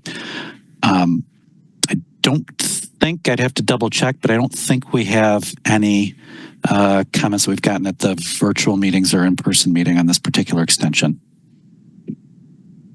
No, I don't think we have got any particular comments on. Well, I'm complete. Thank you very much. Excellent job with the outreach that you all have been doing, and I commend you for the work. Thank you, Alder. Yeah, thanks, Alder. Harold, go ahead. Yeah, maybe following up on this, I'm curious, so when something is included in the area plan as a planned street connection, does that automatically, and I think you explicitly posed that question, like, does it mean it's going to be a vehicular street, or does it mean there is a transportation connection that may be only for people walking or biking, or is that to be determined at a future point? Because I think that often, as Alder Harrington-McKinney pointed out, like some people might like one of those two and not the other. Some people might like neither. So I think, yeah, so how specific is that, or how defined is that at the level of the plan when it's called a planned street connection? Yeah, I mean, I think that when we include that in our planned street network, we are recommending that as a public street, so it's open to vehicular and bicycle and pedestrian access, yeah. If it was just a path connection, we'd be showing it on the shared use paths and bicycle network map. So that's kind of the indication of one versus the other. Yeah. There's, oh, go ahead. Sorry. But you do get feedback, because that was one of your comments, was that some folks commented that they wanted it only to be pedestrian and bicycles. So go ahead, Rebecca. Sure. Some of the implications of showing a planned street come with our, and I am on the southeast, so I'm not sure about this particular street. If it's something that is in an area that might get redeveloped at some point, then our land use process, conditional uses or rezonings, then would look to reserve that area for a street to go in if something was redeveloped. If it's a planned street connection in an area that we're not seeing redevelopment, it would just be a public process. Then that's something where, the city has to decide when and if and how it does that. And that's more on you all versus more on like a redevelopment. So if it is shown, and I'll talk about that with mine, if it is shown, And I wish I could just remember the ordinance language, but that talks about how when that is redeveloped, then that reservation of that street, if it shows up on the map in the planned street network. And It's not an official map street. That's even the next step of it. But yeah. Right. And that's kind of what I was going to emphasize. We do have a number of other planned streets shown in our draft plan beyond what we had shared in the presentation. The presentation just really focused on official mapping, which is kind of the strongest way to plan for a future street connection. But we do have many other planned streets in the draft plan map for that. Okay, thank you. That's very helpful to clarify that. One follow-up question then, like, how do these planned street connections usually make it into the plan in the first place? Is that something that's driven by public feedback? Is that planning staff looking at the road network and like seeing where there's dead-end connections where we could have a grid? Or I don't know, where is this coming from? Yeah, exactly. We look at the street network and look at where dead-end streets are and how we can improve connectivity to the street network, and also based on public comments and the Meadow Street Drive street connection. That was also a recommendation from a previously adopted plan. So we also look at previously adopted plans in the area and look at the recommendations from those plans as well that are still relevant and could be carried forward in this plan. Okay, thank you. Thanks, Harold. Alder Figueroa Cole, go ahead. Thank you.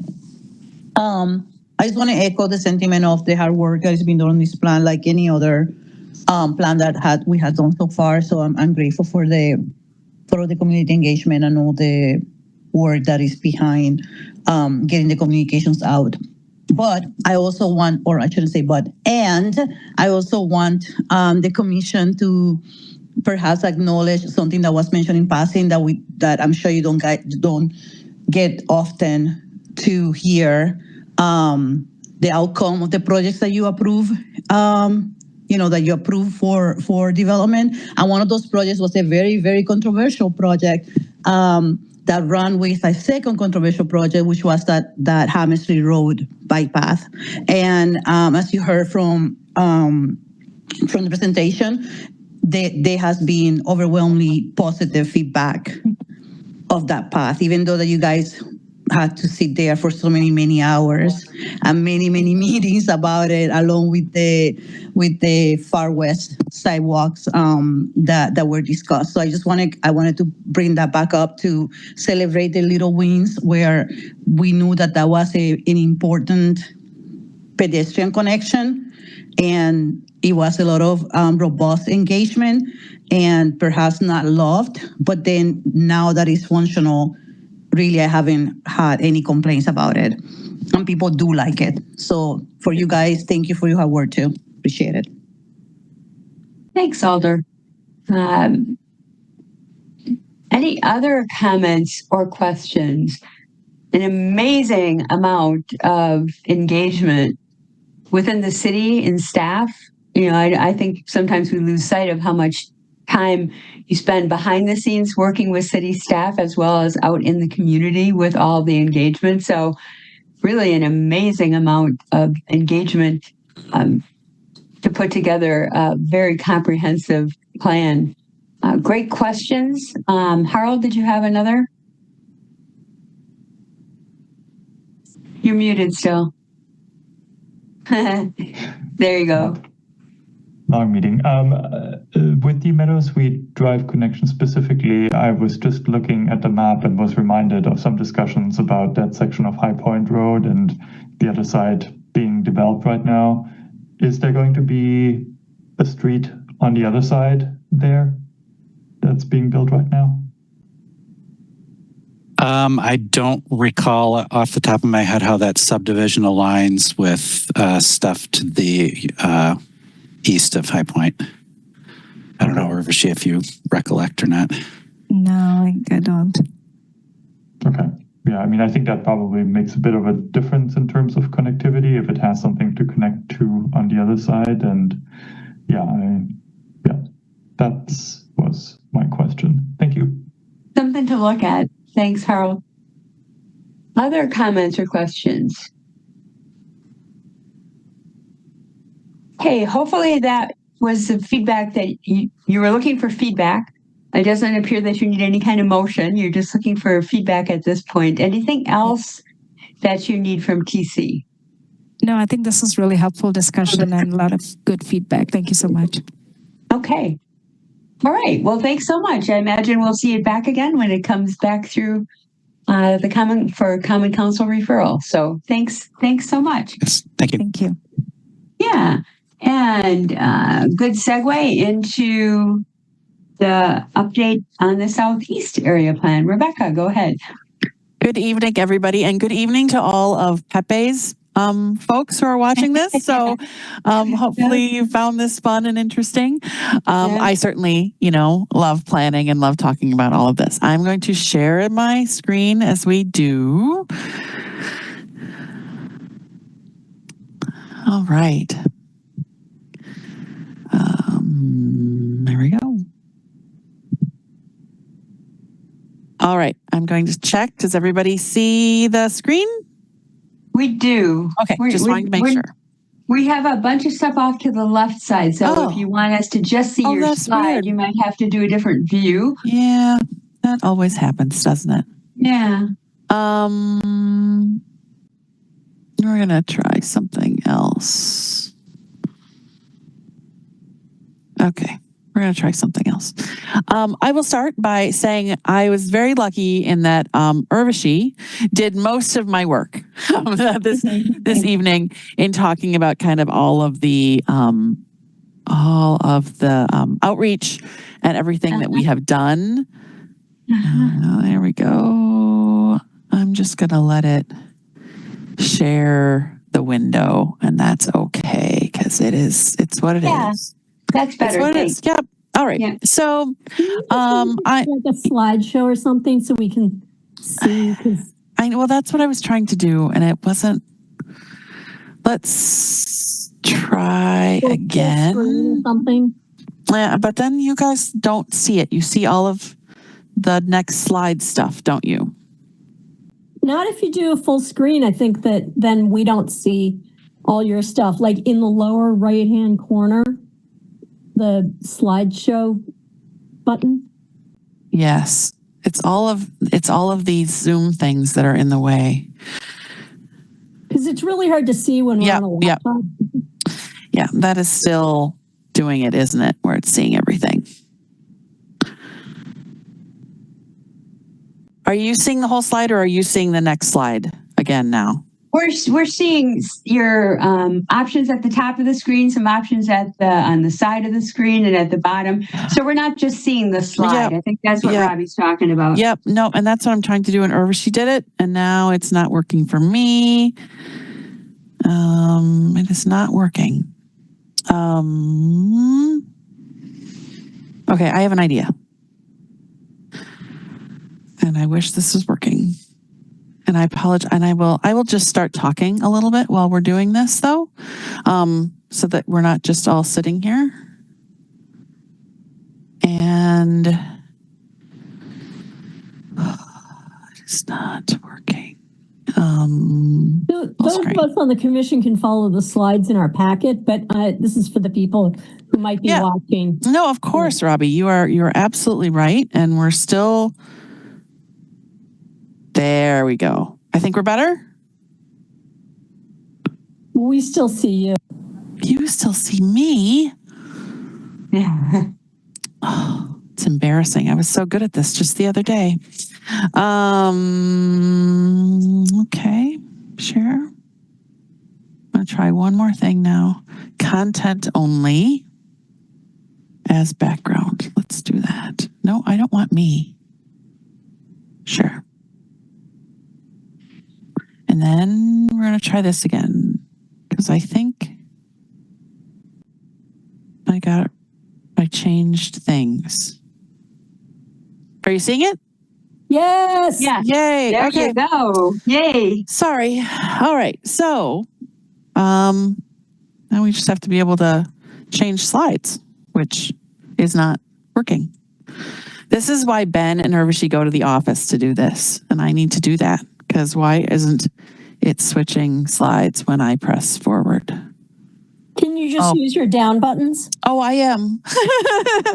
I am, and it's not doing anything. Okay. I am. Let me try it again. Down button? Oh, come on. How is the down button not working? Ben, how's the down button not working? Okay. Well, guess what?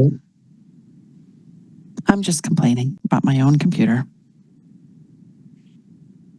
Not working. Well, Robbie, I think in order for anybody to see anything, this is what we're going to have to do for today. And I apologize to those watching, but the whole PowerPoint presentation is online so that folks can see it. I'm just going to get going because it's been a long meeting already. So much like what Urvashi was saying, this is really not great. It's not great. Trying one other thing here.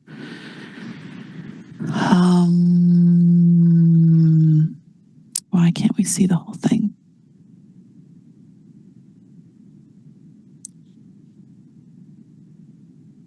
Okay. And you are seeing everything, right? Just making sure. Okay, we're gonna stick with that. We're seeing the slide. It's not just. It's not great. Yeah, at least it's going to have to be. At least we're seeing the slide. Yeah. So I'm going to go through much like Urvashi did, kind of where we are for the Southeast Area Plan. The Southeast area is really bounded north on the State Highway 30, south on Sigle Cow Road in the village of McFarland.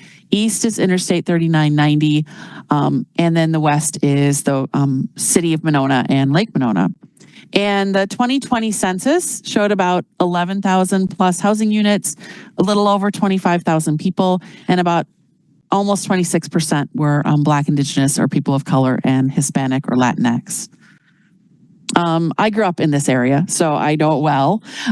In terms of public engagement summary, like all of you said, we really tried to reach a lot of folks. We have learned through this process that often holding meetings isn't the best way to reach people. It's going where they are and meeting them where they are. So we did some interesting basketball court painting in the Highstead neighborhood. We did the Madison Madness bracket during last year's NCAA men's and women's basketball tournament. It was a hit on Reddit, and then we had a whole bunch of people fill that out for the whole city, but also for this area. And then some of our more close contacts with folks in terms of the focus groups with Access for Independence and others was really a great way to get that deeper dive into what people were seeing in this neighborhood and these neighborhoods. We have a lot of notable topics, and I'm not going to read the slide, but we're going to get to kind of these as we talk about what this plan is doing tonight. So what we really heard is there was support for a lot more of the mixed use areas and destinations. And this is what we call our land use vision map. So it's a kind of a broader brush view so that you don't have to know what every single color means, but you can see that yellow generally means lower density housing. The purple means mixed use and higher density housing. And then the red are those kind of commercial and employment areas. And as you can see by this map, unlike many other parts of the city, there's a huge industrial and employment areas, both on Atlas Road, kind of in the middle of the screen, and then the really large Southeast Industrial Park and all of the family supporting jobs and things that are there. So one of the things that we heard from folks was, supporting more mixed use, more destinations within walking distance, more housing options, and increasing allowable development and mixed use intensity along some of those transit corridors.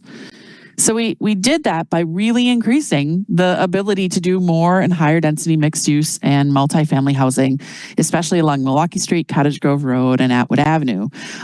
It was where we have kind of the best transit service. Some of the C lines here, right, on Atwood are almost as on time frequency as some of the BRT routes. It's really a chance to be close to a lot of things that are going on and have a lot more opportunities for people to live and get new neighbors in the neighborhood. We also have a little mixed note here that's sort of a sparkle of an idea that kind of came out from a lot of the people in Alder O'Brien's district that said, we just don't have a place to walk or to go to in our neighborhood. Could we think about it? And Vondran Road and Buckeye is one of those like deeper north-south connections to the south. And it seemed like if there was ever a place in that neighborhood to do it, it might be there. In terms of the street network, we really heard, not unlike the other group, that there really is a lack of north-south connections. And when you look at the history of the development of this area, you can see why that happened. West of Highway 51, we have kind of better north-south routes and more connections because a lot of those were built in the 50s, post-World War II and 50s and early 60s. And then everything kind of east of Highway 51 really built in the late 60s and 70s and 80s. And it was built in the time of, cul-de-sacs. And I grew up on a cul-de-sac myself, as many of us Gen Xers did. And there really is not really great connections. And one of the things that Harold brought up that I thought was really interesting is, we looked at, and this map is kind of large, but we looked at Meadowlark is one of those streets that provides a connection from Milwaukee Street down to Cottage Grove Road, but then it's missing a section right here where my mouse is. And then it kind of continues on and then ends at Buckeye. And we thought, well, maybe it could connect through and, it would take out a few houses. But then we looked at it didn't really connect further south again, right? So it wasn't providing us that longer term connectivity that we really want. Acewood is another really good example of it almost connects to Milwaukee Street, but then it doesn't.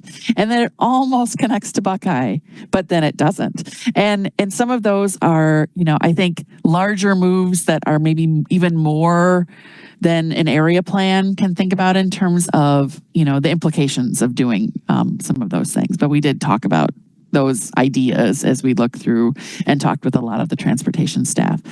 So we did try to think about for our draft actions here is, creating well-connected streets in the newly developing areas. So down here in kind of the southern part of District 16, where there's some potential new development that can happen and development that's going to get in areas that are going to get brought into the city from the town, how do we make sure that we have those connections? How do we make sure that we have connections up in the Starkweather plat, which we've been talking about for a while? And we've also looked at the former American Family building that's right up here in that corner of Highway 30 and 51, and thinking that if there is an opportunity to redevelop that, how to make sure that we're connecting to the streets that are there. And then lastly, of course, is kind of the big elephant in the room, and I can't thank Christoph and Liz and Yang and Chris Pedikowski and Kevin and all of the transportation staff, because the Highway 51 redesign project has been just, kind of the centerpiece of everything that we've been talking about. And so many of our draft actions kind of come directly from our appeal to the state in terms of what Highway 51 could look at, because we're really trying to encourage that 35 mile per hour wide boulevard design in this plan, but we have to be really careful about a chicken and egg issue, and I'll kind of get to that as we go along. But we do talk about, some more of those east-west connections, and that's when Harold, I was talking about, these potential street connections like the one at Farm and Fleet. Nobody wants, Farm and Fleet to go away. Everybody loves it. But if that were to change or redevelop into something else, well, then we would want that street to go in to kind of make that further connection across Highway 51. So here's that design impact of US 51. So in terms of land use, and it's all related, as we all know, is that if they decide to go with more of a 45-mile-per-hour limited access future land use, even with some of their hybrid options, we probably don't see the land use changing much from what it is today. It's commercial. There might be an opportunity for a little mixed use node down here at Flom, but it's probably going to stay the same. And the last time we did this study, I was working on a plan for this area in 2008-ish. And we went ahead and changed all of our land use to match what they were thinking of at the time, which was a sunken roadway with a lot of bridges across, potentially. So we changed our land use to match that. And then they didn't do that. And for the last almost 20 years, we've had some mismatched land uses here that we've struggled with. And so this time we're kind of showing how there's two options, because we're going to keep this not as great development opportunity plan on the left if something doesn't happen, or if it becomes something that's not a slower boulevard. But we do want to show the amazing potential of development that could happen if it was a 35-mile-per-hour urban boulevard, and it did have some of those street connections across. And I saw something really interesting the other day where somebody was talking about, would you rather go faster and stay at a longer light and then drive really fast for a minute and then sit at another light? Or would you rather go a little bit slower, but kind of keep moving all the way? And I think that's what we're kind of seeing and trying to talk with neighbors and folks about how an urban boulevard could, really be a chance to develop a lot of things, not unlike East Washington Avenue, not unlike, and my dream is that, right, it's a future north-south BRT in the future because of the type of development that could happen there. And then that could solve some of the other, north-south transportation issues. So that's why we're talking about both of these things in conjunction with transportation.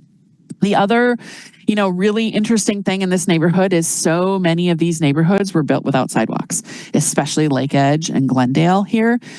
And so I was just at a meeting in Alder O'Brien's district just a couple of weeks ago now, and I reminded folks about our new sidewalk policy assessment. And when I said that homeowners aren't directly assessed anymore, and it's part of when streets get redesigned, we have a different assessment policy, people were cheered, because I think they still don't understand that new sidewalk assessment policy.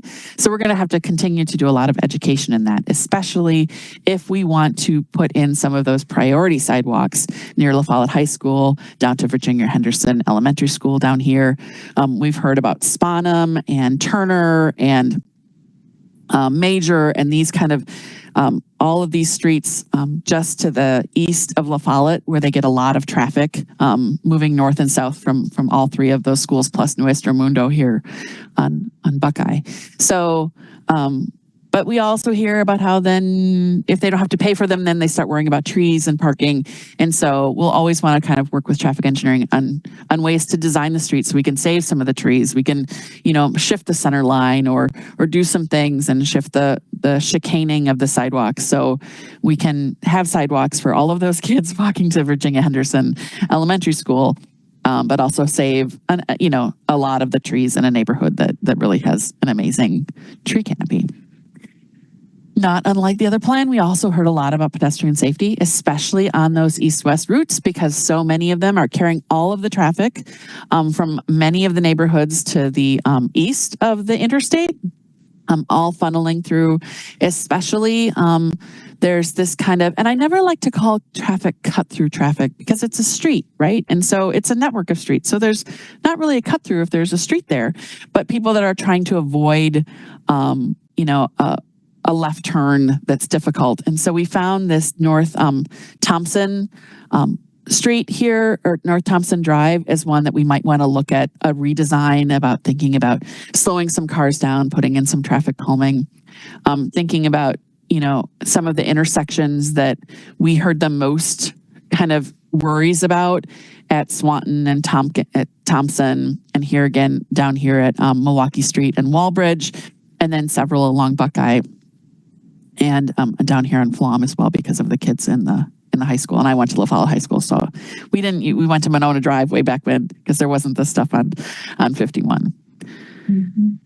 So this is that Thompson Drive. We're kind of showing some images of the types of things. There's nobody that lives on this street. It is a backage road on both sides. There's a couple of homes, I should say, like just off of Kurt that face it. But otherwise, it's the backyards to everybody on one side, and then it's a kind of right of way to Highway 30 on the other. So are there some things that we could do that could kind of slow traffic down there, make it a nicer connection for the neighborhood? We had an amazing neighborhood event at Honeysuckle Park, which is where my mouse is right here.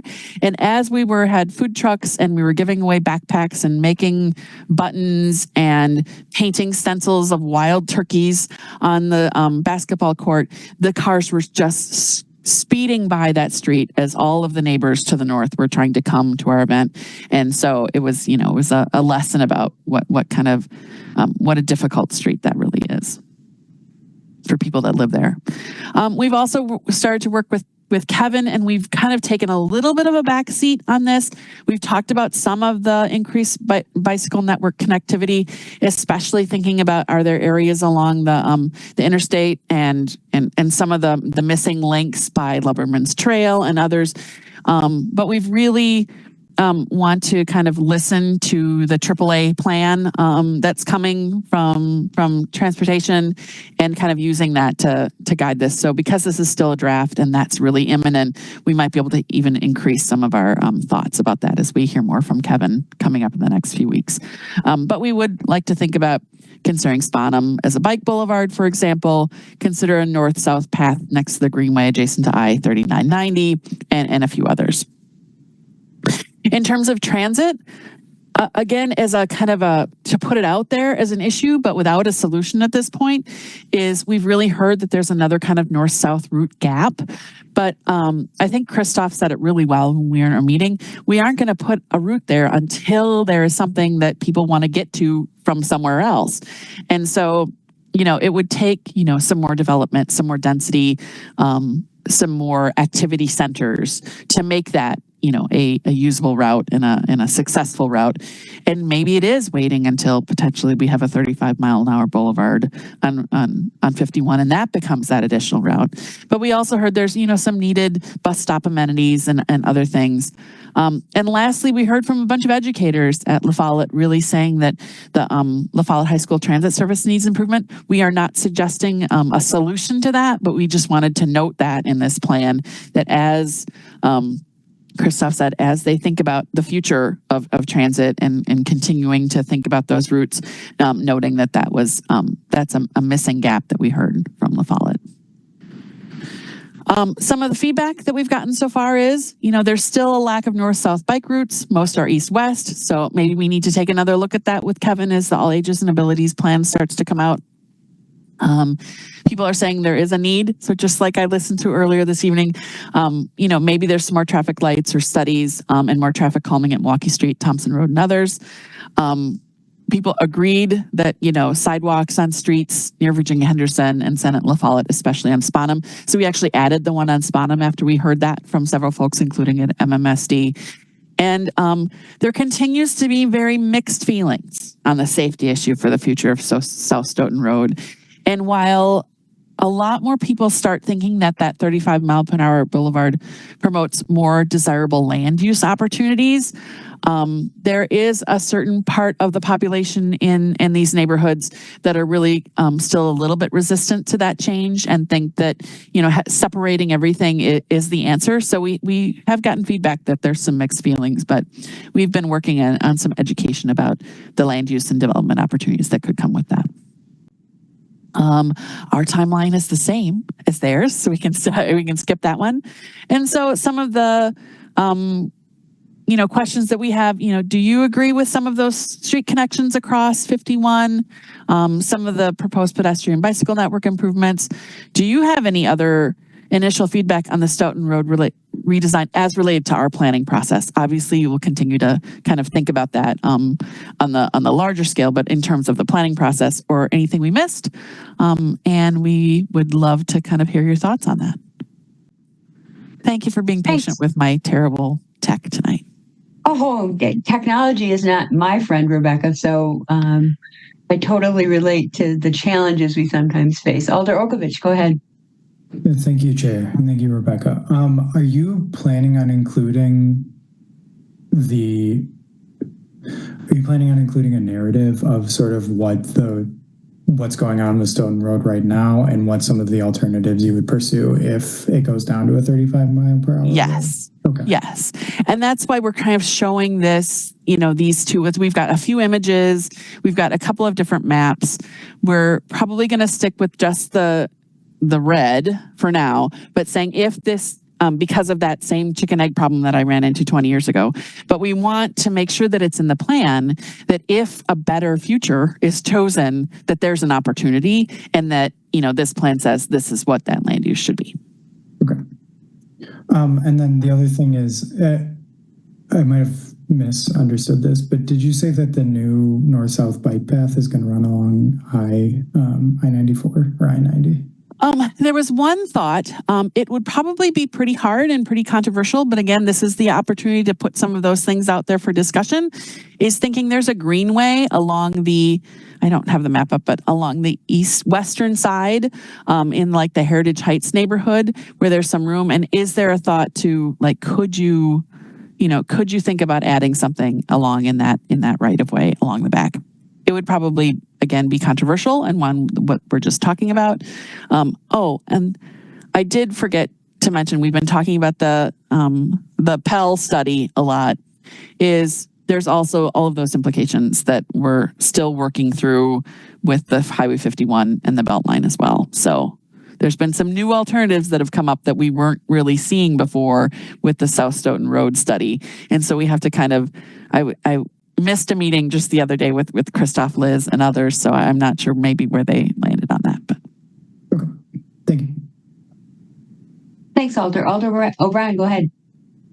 Hey, Rebecca, thank you for coming out this evening again. Has there been any further discussion about, again, this is all what ifs, but if we do get the 35 mile an hour wide boulevard, has there been any developments about what kind of that median section could be used for? I know that it was talked about some walking paths or biking paths or things like that, or is that just kind of not moving anywhere yet at this point? I think that it's totally, and I don't know if trying to think who's on the thing. I don't know if Christoph, if you want to, good, you're putting, I missed I missed that last meeting last week because I was in Lansing. So I don't know kind of where we're at in terms of thinking of some of those. I think the answer is we haven't fully thought it through. I think there are some obvious ideas, and one of them would be to use that space for sort of north-south bike connectivity through that area. I think there's definitely some green space possibilities. I mean, we could even think about possible land uses in that space. So then we're talking about, is there a way to convert state right-of-way to development, which I think is obviously not up to us. Right. But yes, we are continuing. Basically, what we've been doing with WSDOT right now is helping figure out what these alternatives actually look like and sort of geometrically how they work. And I think after we've done that, we have more room for the sort of planning and visioning discussion of what that space could be. But I'm totally with you in that if we create that, there's this space in the middle that wants to be something. And the answer there isn't just plant it with grass and leave it be. You want some sort of vision for what that place can be. Yeah. We've talked to the Parks Department, like if there's any, could it ever become a parkland? If WSDOT didn't want to turn it over for development, is there a need for that? Which there is in that kind of Glendale neighborhood. Would people want to use a parkland there? I mean, I think that they would if they understood what that street could be like. But I think, Alder O'Brien, you make a good point that because the area plan is kind of more envisioning and not the details, reminding that that's an opportunity to think about recreational. We should put that back in there or make sure that that's in there, that if this goes forward, not only can the land use is better, but maybe there can be some more recreational opportunities in the middle, and just emphasize that in the larger scheme. Yeah. And one of the sort of ongoing discussions with WSDOT is actually trail connectivity through here. And I think one of the opportunities with Stoughton Road is to sort of create a really strong north-south connection there that would tie into the Cap City path at the north end. And I think that the existence of that also changes what that space can be, I think, because that actually makes a stronger case for recreational uses and parks and so forth, because they're now connected to something else as well. And at the meeting in your district, Alder O'Brien, I was talking to a few folks, and while it's outside of my area, it duly noted and still ringing in my head about whatever happens with Stoughton Road, we have to think about Sprecher, Reiner as that's that next local north-south. And again, it's not in my area plan, but that doesn't mean we don't think about, like, we need to think about those things, because what happens there has direct implications on like how north-south traffic works in, you know, in east of this particular area. If they come back with like a favorable design for South Stoughton Road, I mean, is there any chance that they could come back with that? Again, I'm praying that they do, but before this plan goes to council? No. Yeah, we're in a tough spot there. Then I'll hold my question until that comes to fruition. Okay, thanks, Alder. Harold, go ahead. Thank you, Chair. Thanks for the presentation. Yeah, I wonder if the plan needs to have like a version A and version B, depending That's on kind how of what we're doing. Yeah, we're going to do that. Right. I mean, I think that's what it has to be, because it has such a massive impact on that area as a barrier, or maybe no longer as a barrier in the future.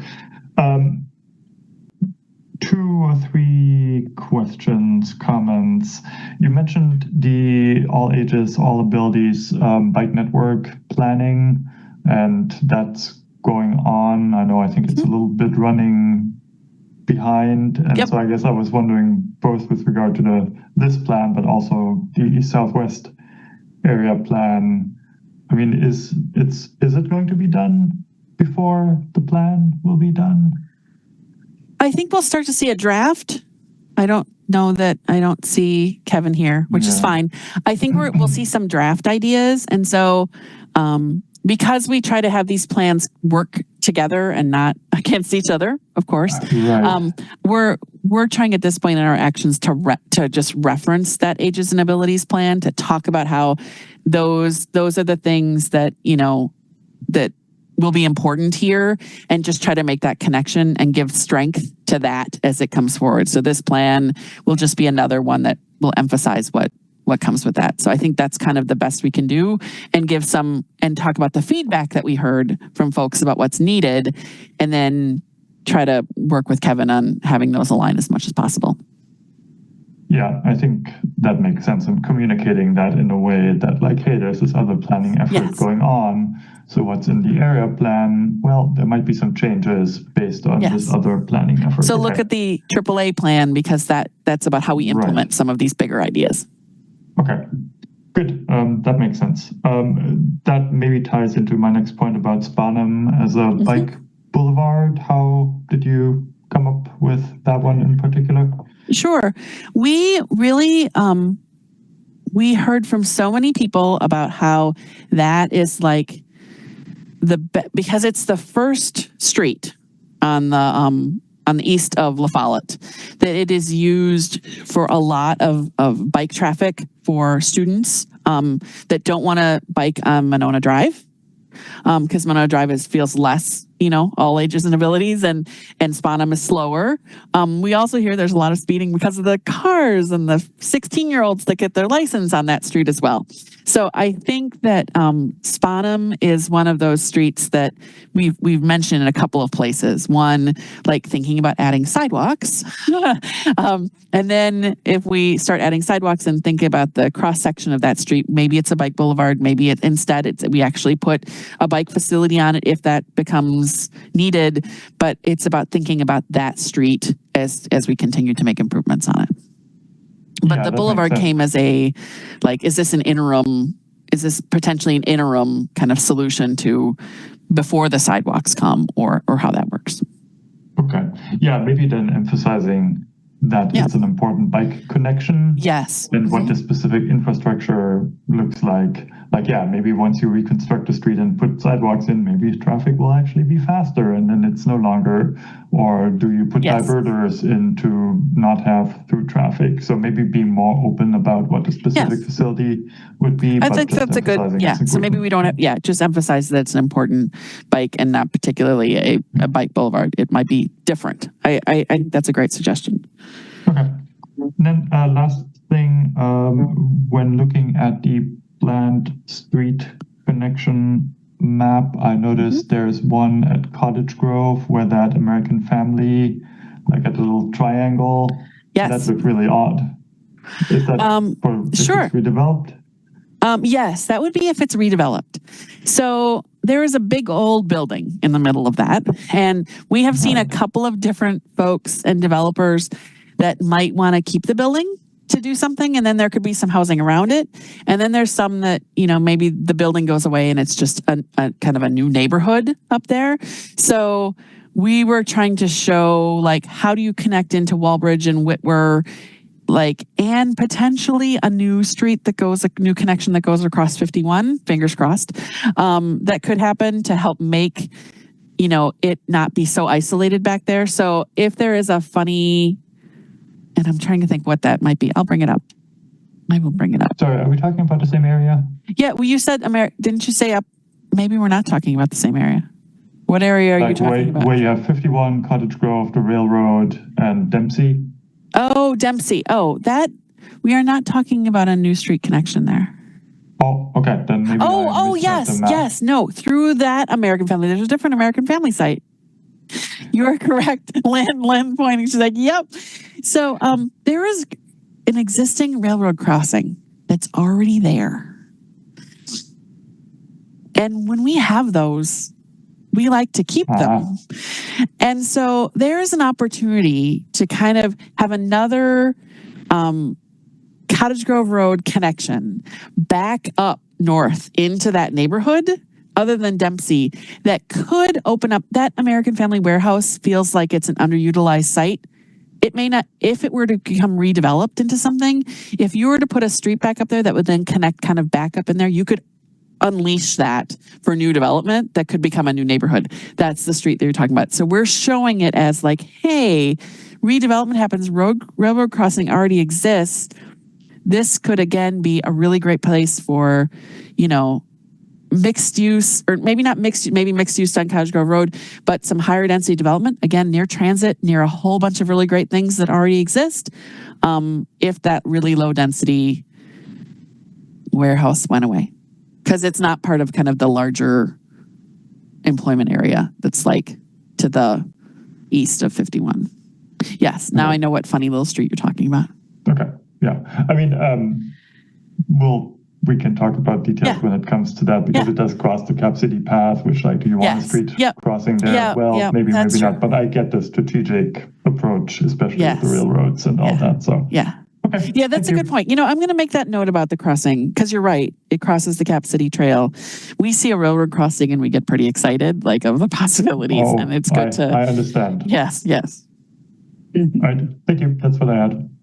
Thank you, Commissioner. Okay, thanks. Other comments or questions for Rebecca?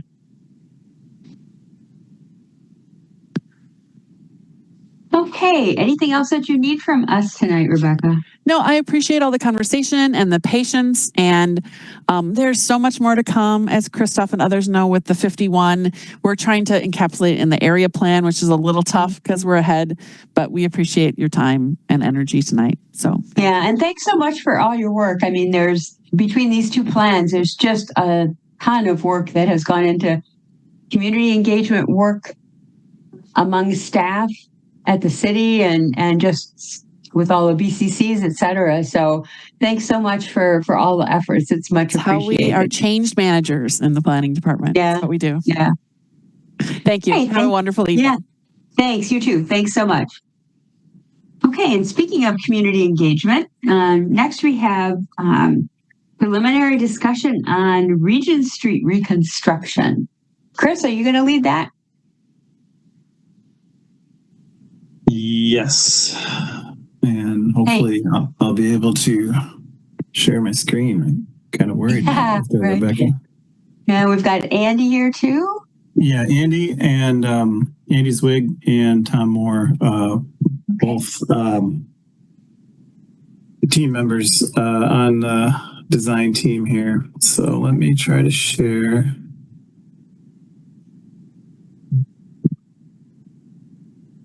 How about that?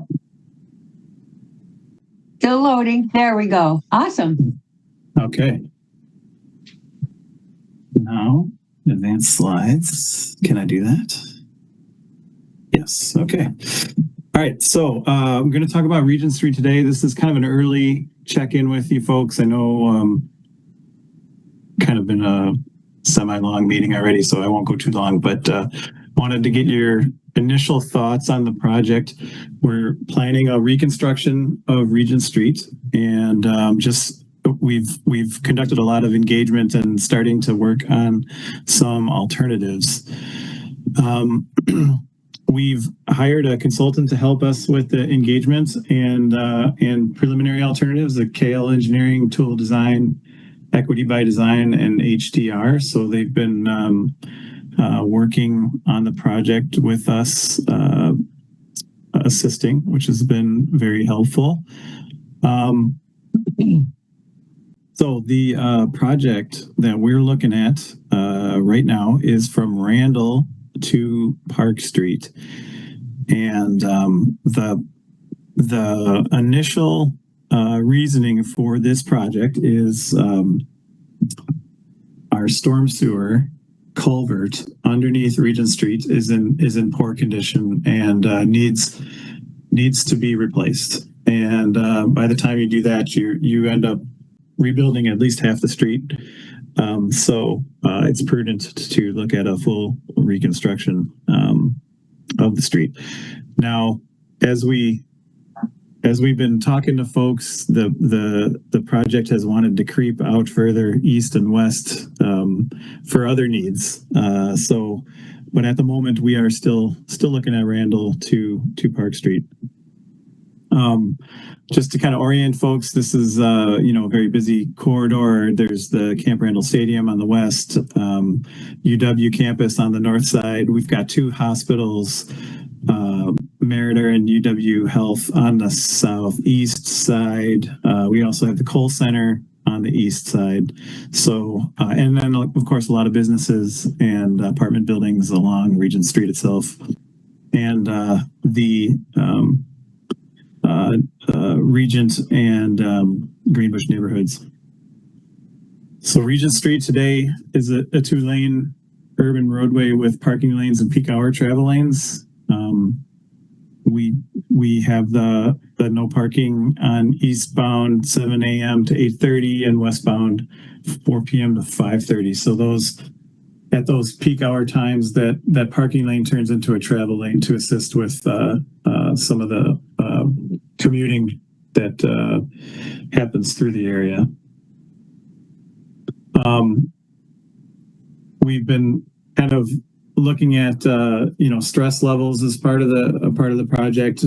There is a high level of stress for pedestrians walking across the street and walking along the street. The sidewalks are they're regular 5-foot sidewalks, but the terraces are small, and that creates not a very comfortable walking experience. Crossing the street as well, they're kind of a older designed street where we don't have too many newer treatments along there. The bicycle level stress, so there is no bike facilities along the stretch. We do have the Southwest Path just to the north that helps in this regard, but bicycle level stress obviously pretty high on the street as it is. As with any project now, we kind of look at our Complete Green Streets Guide to kind of help us through the design. This street is designated Community Main Street, on the plan. I think most people are familiar with the network map there. So Community Main Street, the flex zones are a high priority.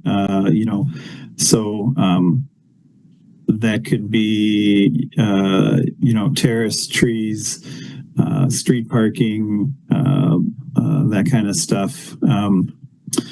Travel way is typically a one lane per direction. Left turn lanes are common, and the walkway is a medium priority on the community main streets as well.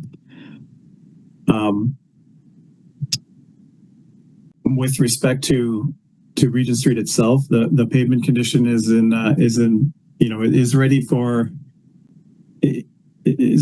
a rehabilitation. The storm sewer box, as I mentioned before, is actually failing underneath the street, so that is the primary driver of getting this project onto our list.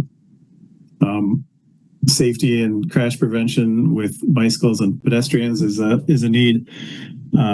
Improved bicycle pedestrian mobility, improved pedestrian crossings, as I kind of mentioned before. There's a lot of challenges along the street, a lot of different folks that utilize the street and balancing their priorities. There's a lot of businesses, residences as well. There's also a lot of large events with the Cole Center and Camp Randall. And, of course, a project like this is really hard to with the businesses and keeping traffic, construction staging is going to be a real challenge. But this is kind of similar to two semi-recent projects, recent for some of us who've lived through them. We did a Monroe Street in the teens and Willie Street. I can't remember. Willie Street might have been a few years before Monroe Street, but similar characteristics. Businesses, small terraces, and a 44-foot wide street. Some other challenges along the street. There's MG&E overhead power lines on the north side, which are going to be a thing we'll have to work around. The right-of-way itself is pretty narrow. For all the needs on this street, you'd kind of need something more like an 80-foot right-of-way instead of a 66. But we don't have that here. The sanitary sewer and water main and gas mains are in need of replacement. So MG&E is going to be working with us on the project. And then, as I mentioned, the storm box is a very large storm box. I think it's like 4 by 15 feet, 4 feet by 15 feet or so on the south side. One thing I didn't notice until we started this project, there's really no trees. So that's not a great thing. We want to have trees on our roadways.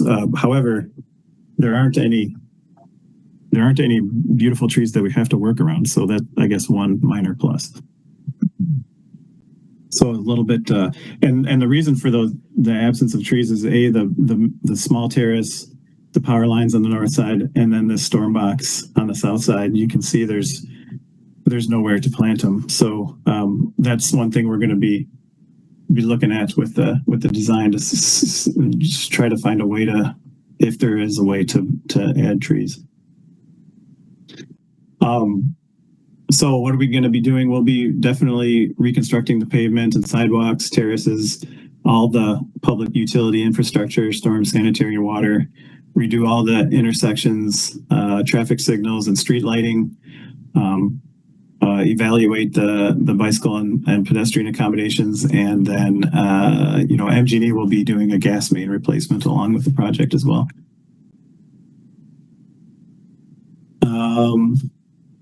Project schedule. So we are kind of in the planning phase right now, hoping to kind of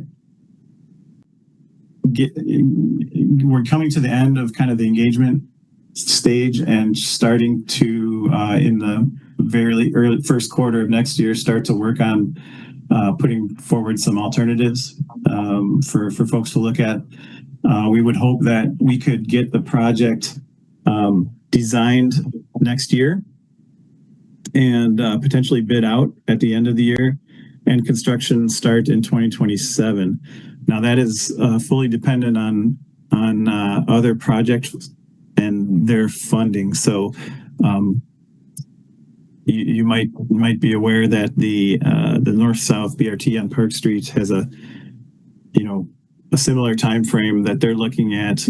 We're not sure on the funding of that just yet, so we're getting Regent ready just in case it can go because of that storm sewer condition. But if Park Street ends up going because of BRT, then we'll have to put this one on hold. We wouldn't do those two projects together. We do think that Regent and John Nolan could go together, but not Regent and Park.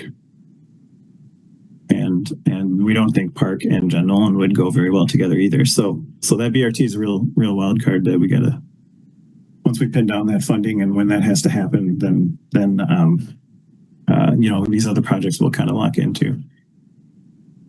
So engagements, we've been busy, very busy on that this past fall. We got to have our websites. We've had a public information meeting in September. We had about 150 registrants. We did a public survey, over 1,000 participants in the public survey, which was really good participation, meeting with different agencies, different businesses. We are kind of doing some specific engagement with UW Health and Regent Street Business Association that's just started. And then our consultants have been kind of getting out into the neighborhoods and talking to folks, including some of these groups listed here. So I included in Legistar like the full engagement set of slides that KL and Equity by Design put together. And I'm just going to kind of summarize them quickly here because there's a lot there. It's really good stuff. But generally had over 1,100 survey recipients. They've reached out to 34 different folks just on intercepts and walking out into the neighborhood and talking to folks. And trying to get a good handle on what people want to see with the reconstruction. We hear that the neighborhood's kind of got a rich history and culture and really want to preserve that while also making it function well. So that's that definitely these projects like Monroe and Willie and Regent, they kind of have their own kind of feel and community feel to it. So we want to keep that feel as well. Some of the rankings that we asked folks what kind of things are important to them as we're thinking about the design. Certainly the safety and pedestrian amenities came up very high. So that's good to know. Some of the lower end ones was events, operations, and parking which is kind of interesting. I think when we did Willie and Monroe, parking was definitely a pretty high priority. But we're finding in this engagement that parking just to park is doesn't seem to be a very high priority, but that parking for kind of like loading and business activity is. So that was something so far that I think we found that was interesting to me. Certainly want to take a look at equity with the project, and really want to focus on the safety. A lot of folks definitely responded that they might not feel quite as safe, or it's not lit as well as it could be, hard to cross, that kind of thing. So we definitely found that as a takeaway. Pedestrian experience. This was probably the biggest thing we heard through the feedback so far, is that they really want a place where pedestrian comfort and safety is most important for the corridor. Parking, I kind of touched on this a little bit, but it didn't seem like parking just to park and like visit a place was like the best use of land. However, there is a lot of interest in like a flexible curb zone that can be used for deliveries and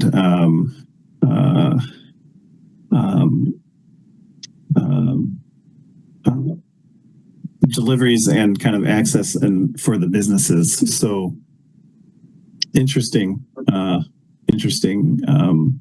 feedback, I think.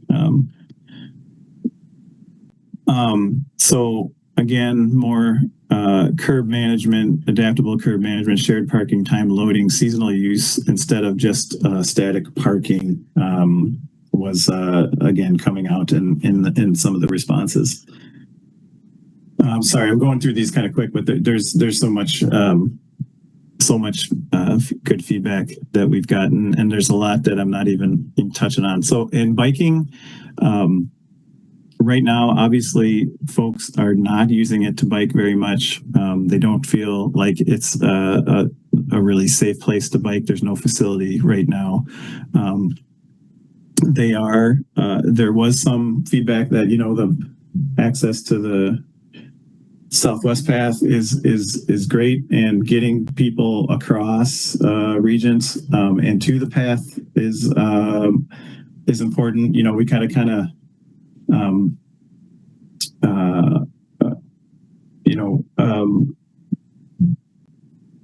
using traffic calming measures and that sort of things to help improve safety for people crossing, that kind of stuff. So as I mentioned in Legistar, there's the kind of the full engagement summary that goes on to talk about event coordination, construction coordination, vehicle access, and then they all Equity by Design also sorted by various groups, like the residences, the businesses, students, commuters, and visitors, and some key takeaways that they found from that group. So next steps, we're kind of coming to the end of not the end, but the end of the first round of engagement activities, and we'll start to work on developing some alternatives here. We're hoping to have a public meeting in possibly January, the second meeting, and where we could start to take all this feedback and show some alternatives. And depending on how that goes, and selecting an alternative sometime, hopefully in 2026, it's possible that we could look at a potential demonstration project or kind of pilot project in the summer, if it makes sense, based on what we're hearing from folks and about the alternatives. And then again, as I mentioned, final design in the mid to late 2026, and hopefully, if all goes well and there's no other conflicting projects, we would try to bid it at the end of 2026 to start construction in 2027. So I think that's kind of a summary of where we are, what we've done. We wanted to hear from the TC before we started pulling together alternatives to see if there's anything that that you guys want us to focus on as we're putting together the alternatives. I think I have one more slide. Just this is just myself and Tom's and Andy's contact info, and then we got our website set up where we'll have all our updates and show progress on the website as we go along.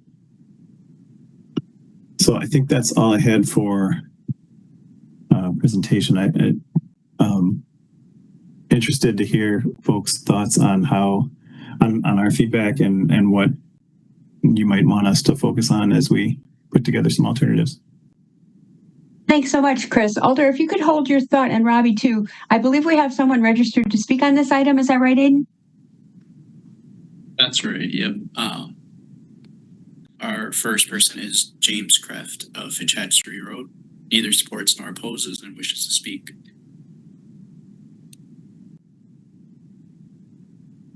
Hello. Hello. All right, great. Yeah, so I just wanted to thank folks for really digging in and engaging. I regularly am on Regent Street to visit the businesses there. I primarily bike for transportation, and just today I swung by Budget Bike with my 10-year-old on the back, and it sucked. So just like one of the things I just want to remind, I last time I asked again, like, be bold. 66 feet is a lot of space. There are a lot of options. If we look over in places, I know it's the nerd thing to do, but over in the Netherlands, there's really cool things that can be done within 66 feet that still accommodate 12,000 vehicles a day. So figuring out ways to make it so that people can get to the places regardless of their on bikes and on foot and feel safe is just the biggest thing I'm asking for. Southwest Path is fantastic. It's a great way if you need to go through there. Southwest Path is fantastic. If you need to get somewhere, it's really hard. And I just encourage to see if we can do something better than a door zone bike lane, like what's on the sort of the sort of what is a community main street, because those door zone bike lanes, they're such a compromise. So again, thank you so much. Thanks for engaging. Looking forward to where the designs are and be bold.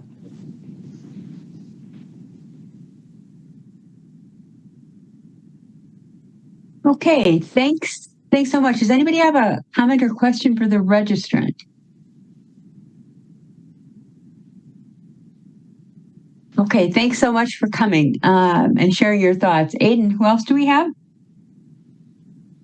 So Mark Shahan of Piper Drive registered, neither supports nor opposes, wishing to speak, but I don't see them in the attendees list.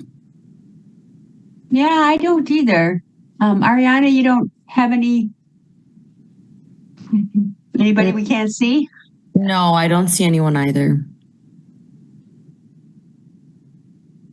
Anyone else, Aiden? It doesn't look like there's anyone else in the attendees. Nope, that was everyone. for that item. Okay. Okay. All right. Well, thanks everybody for coming. Alder Okovich, you had your hand up?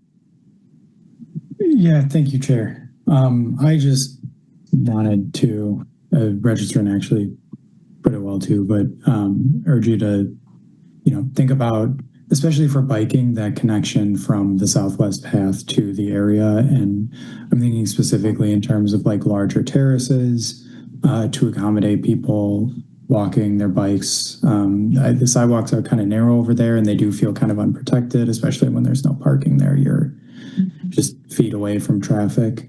And, thinking about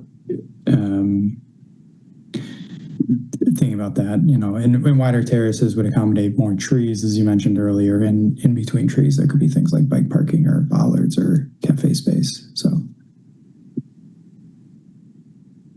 Thanks, Alder. Robbie, go ahead. Yeah. Well, I think the speaker brought up one of the points that I was going to make, which is that we have a really high quality east-west, roughly east-west corridor on the Southwest Path, but all the destinations are on Regent Street, including 3 bike shops and cafes and a bunch of apartments and many other destinations that people want to get to. And if you can't cross Regent Street, or if you need to go from one destination to the other destination, it's really tough to have to divert off Regent Street to just get, say 2 or 3 blocks.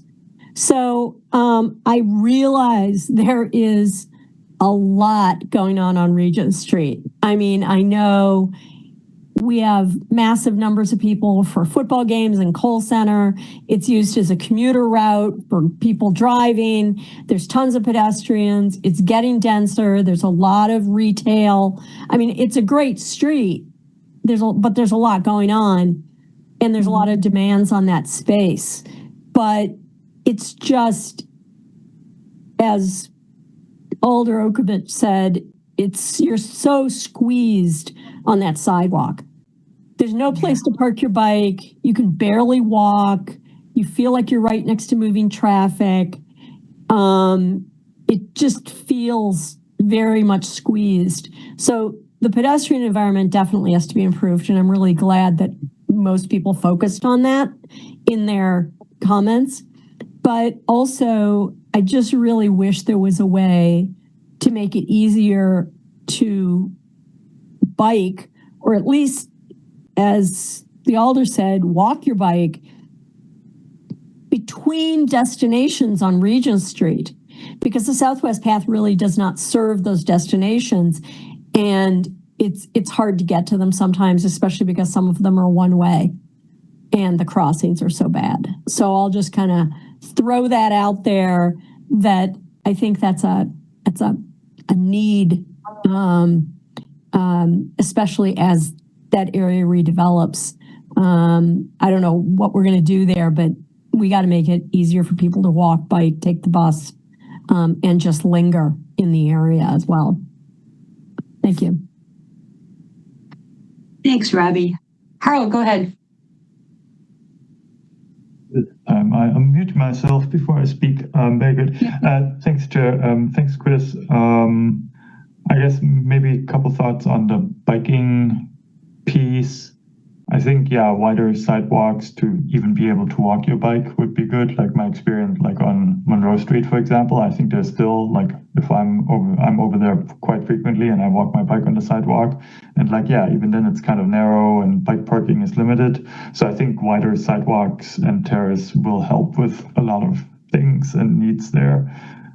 The other thing, the Southwest Path is great and all, but it's on the north side of Regent, and when I go to destinations on Regent by bike, I certainly will avoid Regent itself, but I will often approach from the south side, and there's a whole lot of problems there too, where the streets are, some of the parallel streets are one way. A lot of them don't connect, like they end and then you have to jog over. So I think being creative and thinking about what can be done maybe with wayfinding, or maybe allowing contra-flow traffic on some of the one-way streets to give the people who live on the other side, for whom it doesn't make sense to cross over to the southwest path and take the southwest path and then come back to Regent. Looking what can be done there, I think would be good as well. You mentioned the power lines. I'm sure that question has been asked. So is there the potential to underground them? I feel like if we don't do that, then it's really hard to make good improvements on the south side of the street. I can. Yeah. Go ahead, Andy. Go ahead, Andy. Yeah, so I've been talking with MG&E. I think the approach is to potentially underground where it makes sense. Most of the buildings are served overhead and will need to continue to be served overhead. So we need to keep that in mind. MG&E would not underground a building service. That would have the building person would have to pay for that. So there would still be overhead connections to the buildings. But yeah, I think it makes sense to underground the main lines where we can. We also have to keep in mind there's also communication lines on those that also would have to underground. So the underneath the pavement's really busy, but that is actually something we are in early talks with MG&E. How does that work if you have it undergrounded, but you still need to serve the building? So your underground lines are obviously under the ground, and then where there's an overhead service, that there's an underground service from the main line to a pole that's in the terrace, and then the service goes up the pole and then overhead to the building. Okay, so you don't gain a lot in terms of like terrace space. Yeah, so that's kind of an interim. You know, when a project redevelops, they'll put that underground, and you know, eventually, if the whole corridor redevelops, you know, this would kind of organically happen on its own. But on the north side, anyways. Okay. Thanks. There's already some major underground lines already under the pavement already too. You know, that will have to move, and those lines will have to be put back underground. Joys of working with an old street. Very good. One thing that I didn't see covered in the presentation is transit service and accommodating that. Has there been any thoughts? I mean, I assume that at least one of the design concepts will probably be one travel lane in each direction. How does that work for Metro? I mean, I imagine more people are going to live there. So if anything, transit is going to get more busy there. So will you have in-lane boarding? Or if you don't have in-lane boarding, then how do you ensure that buses get back out if there's a bay? Yeah, that's a good question. So Mike Chekvala is on our team, and we're kind of just beginning to look at that. He wants to keep the bus stops functional, obviously, and kind of far side near the intersections, so that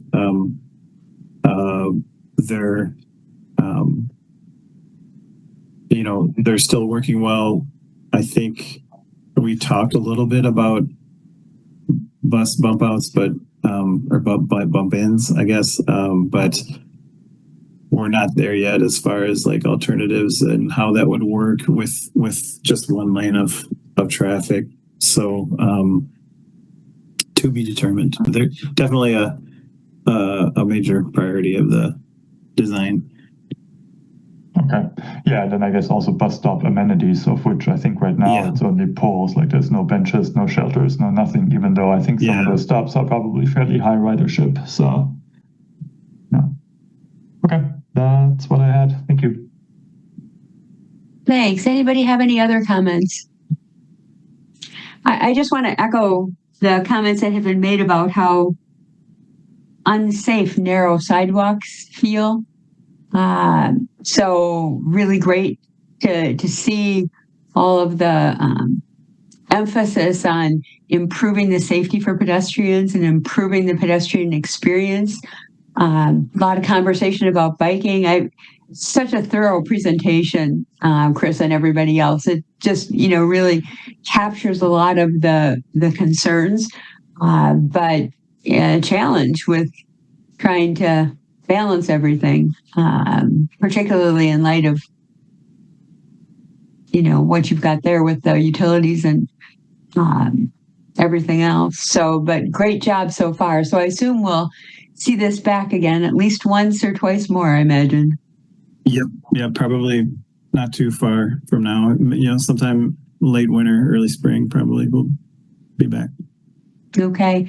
Yeah, you'll have to define late winter for me, Chris, because we got thrown into it pretty early this time around. So, yeah. Anybody have any other comments or questions before we move on? Again, really excellent community engagement and everything we've talked about so far. It's just been really spectacular, and that's wonderful. Harold, go ahead. Can I just ask, do you have thoughts on the demonstration projects, like what that could look like? I mean, I guess removing the rush hour travel lane, but that's I think that was one thing Tom was thinking about. Yep, that was. Do you have any? That was one. Yeah.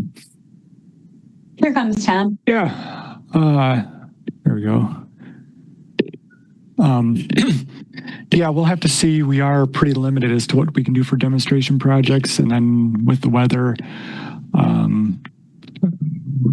mean, yeah, we're kind of limited to using the parking lane somehow differently. So, we'll see if that makes sense. It might not, but yeah, I guess that's still kind of up in the air a little bit. Okay, well, I guess this time you would have pre-travel time data on Regent Street and could actually do comparison with after, so that would be an advantage. But yeah, I'm not sure how much you're going to get out of that given the constraints. And I mean, I think it would be nice to have a demonstration project of like, hey, here we change one block and have like what a white sidewalk would look like, and if the coffee shop could have a street cafe or something. But yeah, I don't think that might be more challenging to do. Right, thank you. Yeah. I'm really interested in how parking is going to be handled. I mean, it was clear that parking is the lowest priority, it appears, but there's a clear need for deliveries and other types of parking. And this goes back to an interesting discussion we had on curb management, and that's the different kinds of parking that we have. And how can we accommodate those different kinds of parking? So Harold, doesn't take up, it doesn't have parking all the time, just parking, part of the, whatever. But anyway, interesting to see how that can work in with everything else. But it was very interesting to me to see that, in my opinion, clearly at the bottom of people's priority, with the exception of, pickups, drop-offs, deliveries, etc. So other comments or questions? We'll look forward to hearing more soon, and fingers crossed that North-South BRT does get to go ahead, although it might mean this one gets postponed for a while. It would be really great to see the BRT move forward. Okay, right, seeing no... Oh, thank you. Go ahead. Yeah, thanks so much. Thanks, Chris, Andy, Tom. Appreciate all your work. Lots of great work done, and lots of additional work coming in the future. So now we move on to Capital City Path. Aaron. Yep. Hello, everyone. Hey. I'm going to share my screen. All right, can you see a PDF exhibit? We can. All right, great. Yep, so my name is Aaron Canton. I'm the project manager for the Cap City Path Glacial Drumlin Extension Project. This has been many years in the making. The larger grand goal is to create one day a connection of the Capital City Trail on the far east side of Madison to the Glacial Drumlin Trail in the village of Cottage Grove. the Glacier Drumlin obviously goes all the way to Waukesha in the Milwaukee area. So once that connection comes to be, you'll have a near continuous southern Wisconsin path route, which is very exciting. And this is one small sliver, but one very important sliver of that connection. And so right now I'm showing an overview exhibit that, locates us. We're on the east side of Madison, between Stoughton Road and Interstate 3990. Today, the Cap City Trail follows along some off-street paths, some shared street, all the way to Vondren Road at South Thompson Drive. And then the goal of the city project here is to get a path facility to the east side of the interstate, where a county-led project will extend that path to first phase of their work is to Buckeye Road, and then future phases, which are not yet scheduled, would one day connect to all the way to the village of Cottage Grove. So the city project is essentially the connection between Vondren to the east side of the interstate. You can see here we've had a couple different alternatives that have been looked at. Initially we were looking at what is called Alternative A, which was a path connection from Wagon Trail, a residential street, today dead ends at the railroad here. This is the WSOR Railroad. Alternative A would have required a new at-grade path crossing, cross the railroad, and then continue south of the railroad track under the interstate. As we know, getting new railroad crossings are challenging, and we talked to the railroad and the DOT, who's owns the railroad corridor, early on in the process, and came to the decision that they would oppose if we were to petition for a new at-grade crossing, but they would be more open to giving us the right-of-way that we need to accomplish what's shown here in purple as Alternative B, which is a path connection from Vondren Road all the way, again, to the east side of the interstate. So that is the alternative moving forward. And that's what we'll focus on today. So I'll show a little more zoomed in exhibit, or a little more detailed exhibit of this Vondren Road alternative. We, starting in the west end, serial loads okay, the path will start just south of the existing Vondren Road crossing. It'll stay on the south side of the railroad track. We're actually planning to acquire some excess railroad right-of-way from the state in order to construct this. They've got like 140-foot wide right-of-way in this stretch, bigger than they typically need. That extra room can well fit the path. A lot of that extra room has been occupied by the southern property, which is Terra Construction. We've been working with the state and Terra in order to remove their encroachments into that corridor. They've done so. They've moved their fence as needed, and laid the groundwork for us to acquire a 25 or so foot parcel. It wouldn't be an easement. It would just be a full parcel in order to construct this path here. And obviously, early on in these types of projects, having the buy-in of the state, of the railroad, when we're working this closely or along a railroad track is really, really helpful. And we've been working hard to try and have that as early on as we can. The path, which in itself would be a 10-foot wide asphalt path, similar to other sections of the Cap City. There would be lighting along the entire stretch of it. We have a drainage channel here that spills out of this pond. We'll have some sort of a bridge crossing at that location. This is less to do with the transportation elements, but this path will serve us as a sanitary access road. So we need to make sure that what we build in the path pavement in the bridge is able to handle the heavy green Vector trucks that clear out sanitary lines. And then the path will continue to the east. In this area, it's going to be on an existing, already established city easement on WSDOT-owned wetland lands, which is this whole area south here. path will continue along there, all the way to the interstate crossing. You can see some new sanitary proposed with the project as well. And then at the, zoom in a little bit, at the interstate, we're planning to hug and join under with the existing railroad underpass. You know, you could, this will be similar to where the Cap City today crosses underneath the Beltline, where we've got a large railroad underpass, big bridge structure with the railroad track, and then adjacent to it on the other side of a pier, the path. We'll be installing walls in there and railings to fit in the path in that space. And then we would end our project essentially right at the edge, right on the east side of the interstate, where the county project would continue it to the east. They have plans for a variety of bridges, boardwalks, and at-grade trail to continue that to the east. Quite a lot of wetland things that they're dealing with on the east side here.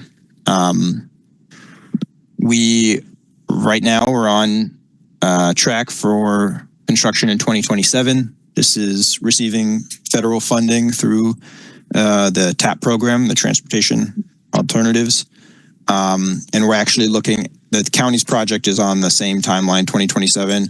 We're looking at potentially joining forces and having one contract with them in order to hopefully take advantage of construction efficiencies, cost efficiencies, as you know, they really are simultaneous projects.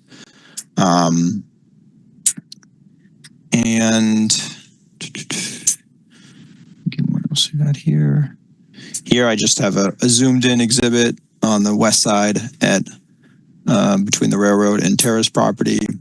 The aerial is old, also a little bit shifted, but it shows how there was previously quite a bit of encroachment into that railroad land, but that has since been remedied. And then one other thing I'll note for the connection to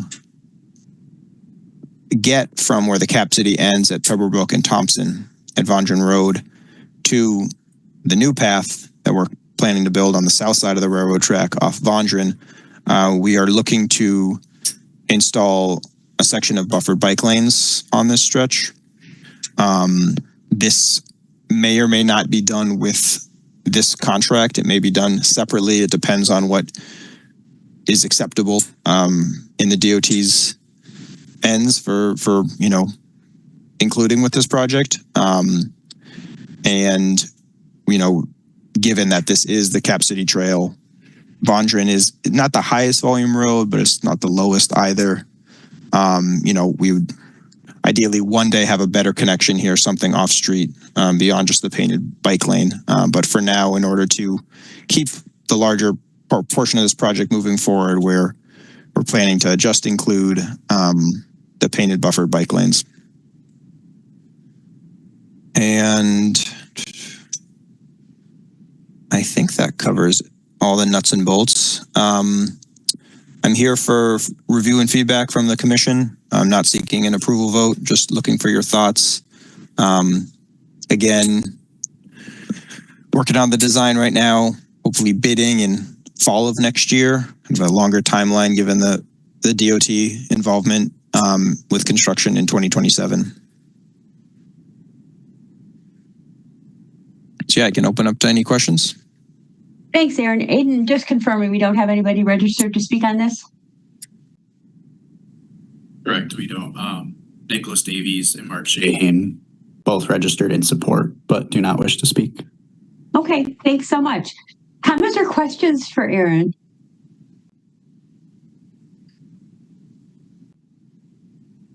One thought I had, Aaron, was maybe Harold, I'll let everybody go first and then I'll make my comment. Harold, go ahead. Sorry, Chair. No problem. I hesitated too long. No problem. I have to go last, so. So, right, the original plan had assumed the TAP application was using the wagon trail connection. Correct, yes. And so I'm assuming this is going to be slightly more expensive. Yes, certainly slightly more expensive. there was a little bit more money available through the MPO for the TAP project. The awarded amount was probably even higher than what the wagon trail route needed. But there is going to be a budget gap to make up for this project because it is quite a lot longer. And we have a new bridge structure included. We also have discovered some drainage issues in the existing ditch adjacent to the railroad track. So we'll have some storm sewer that will be included. But certainly when we had the PIM this fall, and at that point we were still, both alternatives were really on the table. The preference was definitely for this route to Vondran. Gets you off of Thompson Drive to the north. So there's a budget gap to make up, and we're working through that. Yeah, I mean, it's very unfortunate that the railroads and Wistad's decision to lead to this more costly project. But I guess, yeah, at least as you say, it is probably the nicer alignment, except at Vondran Road. So if you go eastbound, you come down Vondran on the buffered bike lane. So that's, I guess, good. But then you go over the railroad tracks, and then you have to make the left turn. And that's not great. So I guess there was no, what would the ideal solution here look like? Would you want to have the path on the, not sure, like at the bottom side, like have a two-way path to connect up to Thompson and then have the crossing there? Yeah, what you described, I think would be the ideal. See if this works. Is to have a shared use path situation. Adobe is never very helpful. Something. So you use the existing crossing of Vondran at Thompson, and then have a cycle track or shared use path on that what is south side of the screen to get you over, so you don't have to cross mid block. And we did look at that. We had drawn that up, and it would have required some pretty substantial changes to the existing railroad crossing at Vondran, which in itself would have required an OCR petition, a process. Maybe not something that would have been denied outright, but it would have extended the timeline to a point where we wouldn't be able to take advantage of the funding we have now. Right, because this has been dragging on for so long already. Yeah. Did you get any sense from OCR or Railroad, like in the long term, is this a feasible option? We didn't breach the subject directly. We talked to kind of the railroad liaisons, and main thing they say is you would have to petition the OCR. What we did at Lakeside Street somewhat recently with the one block cycle track there by Lakeside Coffee, that went through the OCRs without even a full petition. So, it would be something similar to that. I imagine, I guess I don't want to speculate because I don't totally know, but that was a good sign that worked out. And it's not a new crossing. It's using an existing crossing. So in my mind, they would see it as a better thing, Fingers crossed. Is that something that you could start pursuing, like basically now, even if you don't have a budget and whatever, just because it's going to take forever anyway, so that at least you have the OCR approval checked off? Yeah, I think that's definitely something we can see what the balls in motion would need to be. Right, so that then you can, Okay. Yeah, less than ideal at that end, but yeah, maybe solvable in the medium term. So, and county project, you said that seems to be on track to the point where you can maybe even construct it together. It appears to be, yeah. Both things are seem to be lining up, and we're meeting pretty frequently with them. And there's definitely efficiencies to build them together, since they really are kind of one project. Okay, thank you. Very exciting after however many decades. Yeah, thanks, Harold. Robbie, go ahead. Yeah, well, I can't tell you how excited my friends are that they're going to be able to bike all the way out to Cottage Grove, because I think people have been asking me about this connection for 20 years, essentially since the Capital City Trail was built, even before it was extended under 51. People have been saying, well, when are they going to connect it to Cottage Grove and to the glacial drumlin? And I said, I don't know. You know, I mean, there have been all kinds of issues, and the county's had all kinds of issues and things like that. But this is just very, very exciting for a lot of people. So that's kind of the good news. I took a look on, Street View on Vondran. There's an existing sidewalk there. So I know that, there's all kinds of issues about, well, I mean, probably wouldn't require any condemnation. So I don't think that we'd have any kind of issues with that. But I anticipate that if, say, a family is trying to get onto the path, they're probably just going to take the sidewalk. And I'm wondering about maybe the possibility of just widening that sidewalk to make it into something that could be shared by pedestrians and bicyclists. I mean, there's no sidewalk on the west side, but there's no sidewalk on the east side, which is where you want to be anyway. Mm-hmm.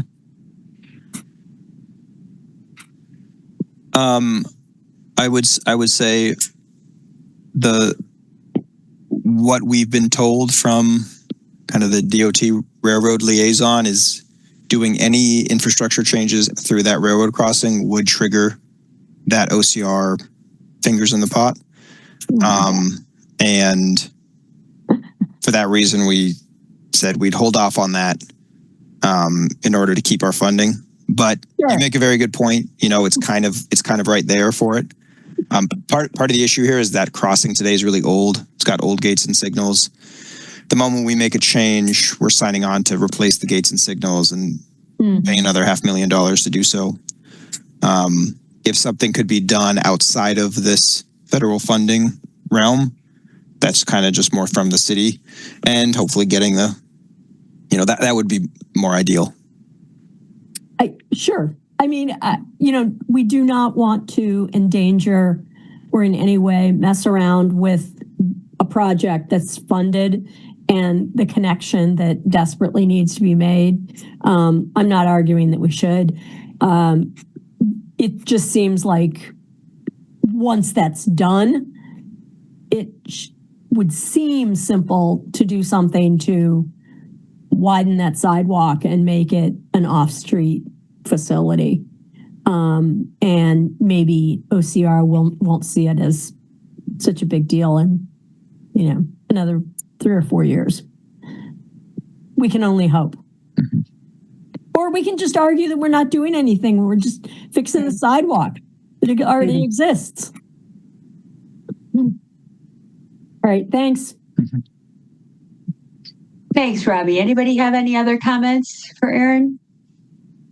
I just want to echo applause for what you're doing to make sure we keep the federal funding and take advantage of the federal funding, even amid all the potential railroad issues, and trying to figure out a way to get it accomplished within that potentially difficult situation. So good creative work and really appreciate that. So other comments or questions for Aaron? Okay, thanks so much, Aaron. Thank you. Sure. I know we're at 3 hours and we've lost 3 people. We still have 8, so we're good for quorum. But I'm going to make this quick. Item 8 is just the routine annual reminder that we're actually required to put on our agenda, that you need to file your annual statement of interest form.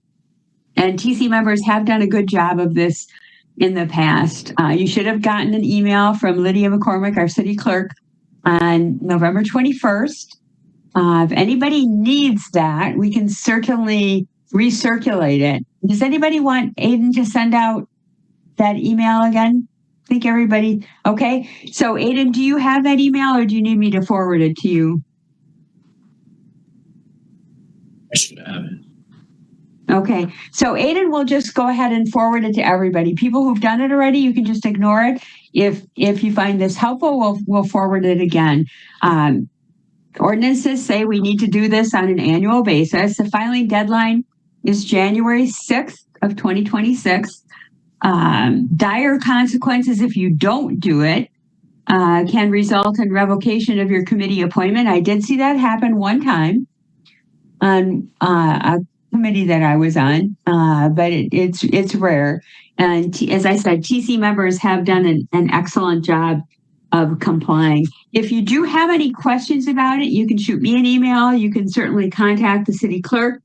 You can contact Assistant City Attorney Eric Finch, who works with us. Again, pretty routine. Everybody knows they have to do it. You had to do it when you signed up for committees, or alders need to do it. Everybody involved with the city needs to do it. So anybody have any questions?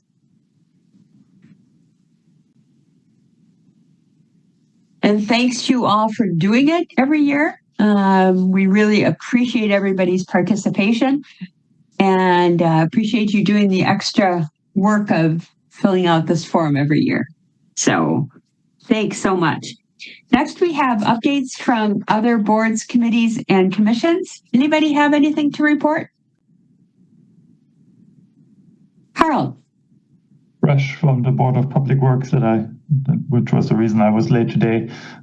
We approved the plans and specs for the Flom Road reconstruction, which, as you might remember, had a lot of back and forth and TC input. So it was approved with the north side multi-use path along the whole stretch of the project. So very exciting. Yeah, great. Awesome. Thanks, Harold. Anybody have anything else to report tonight? Okay, see no hands.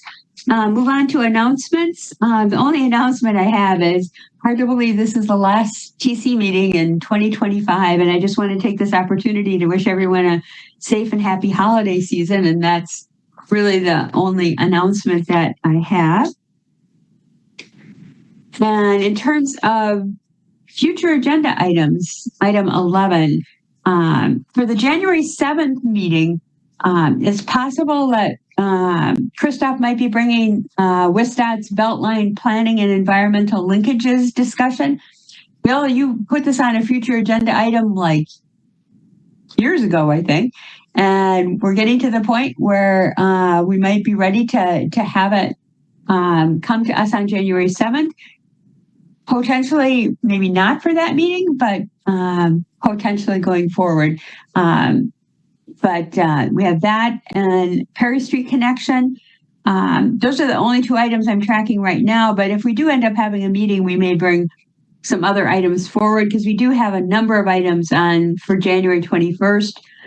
Parking garage rates, biannual towing charges, possibly Metro Transit fare tariff, complete green streets update, Cannonball Path, phase 6,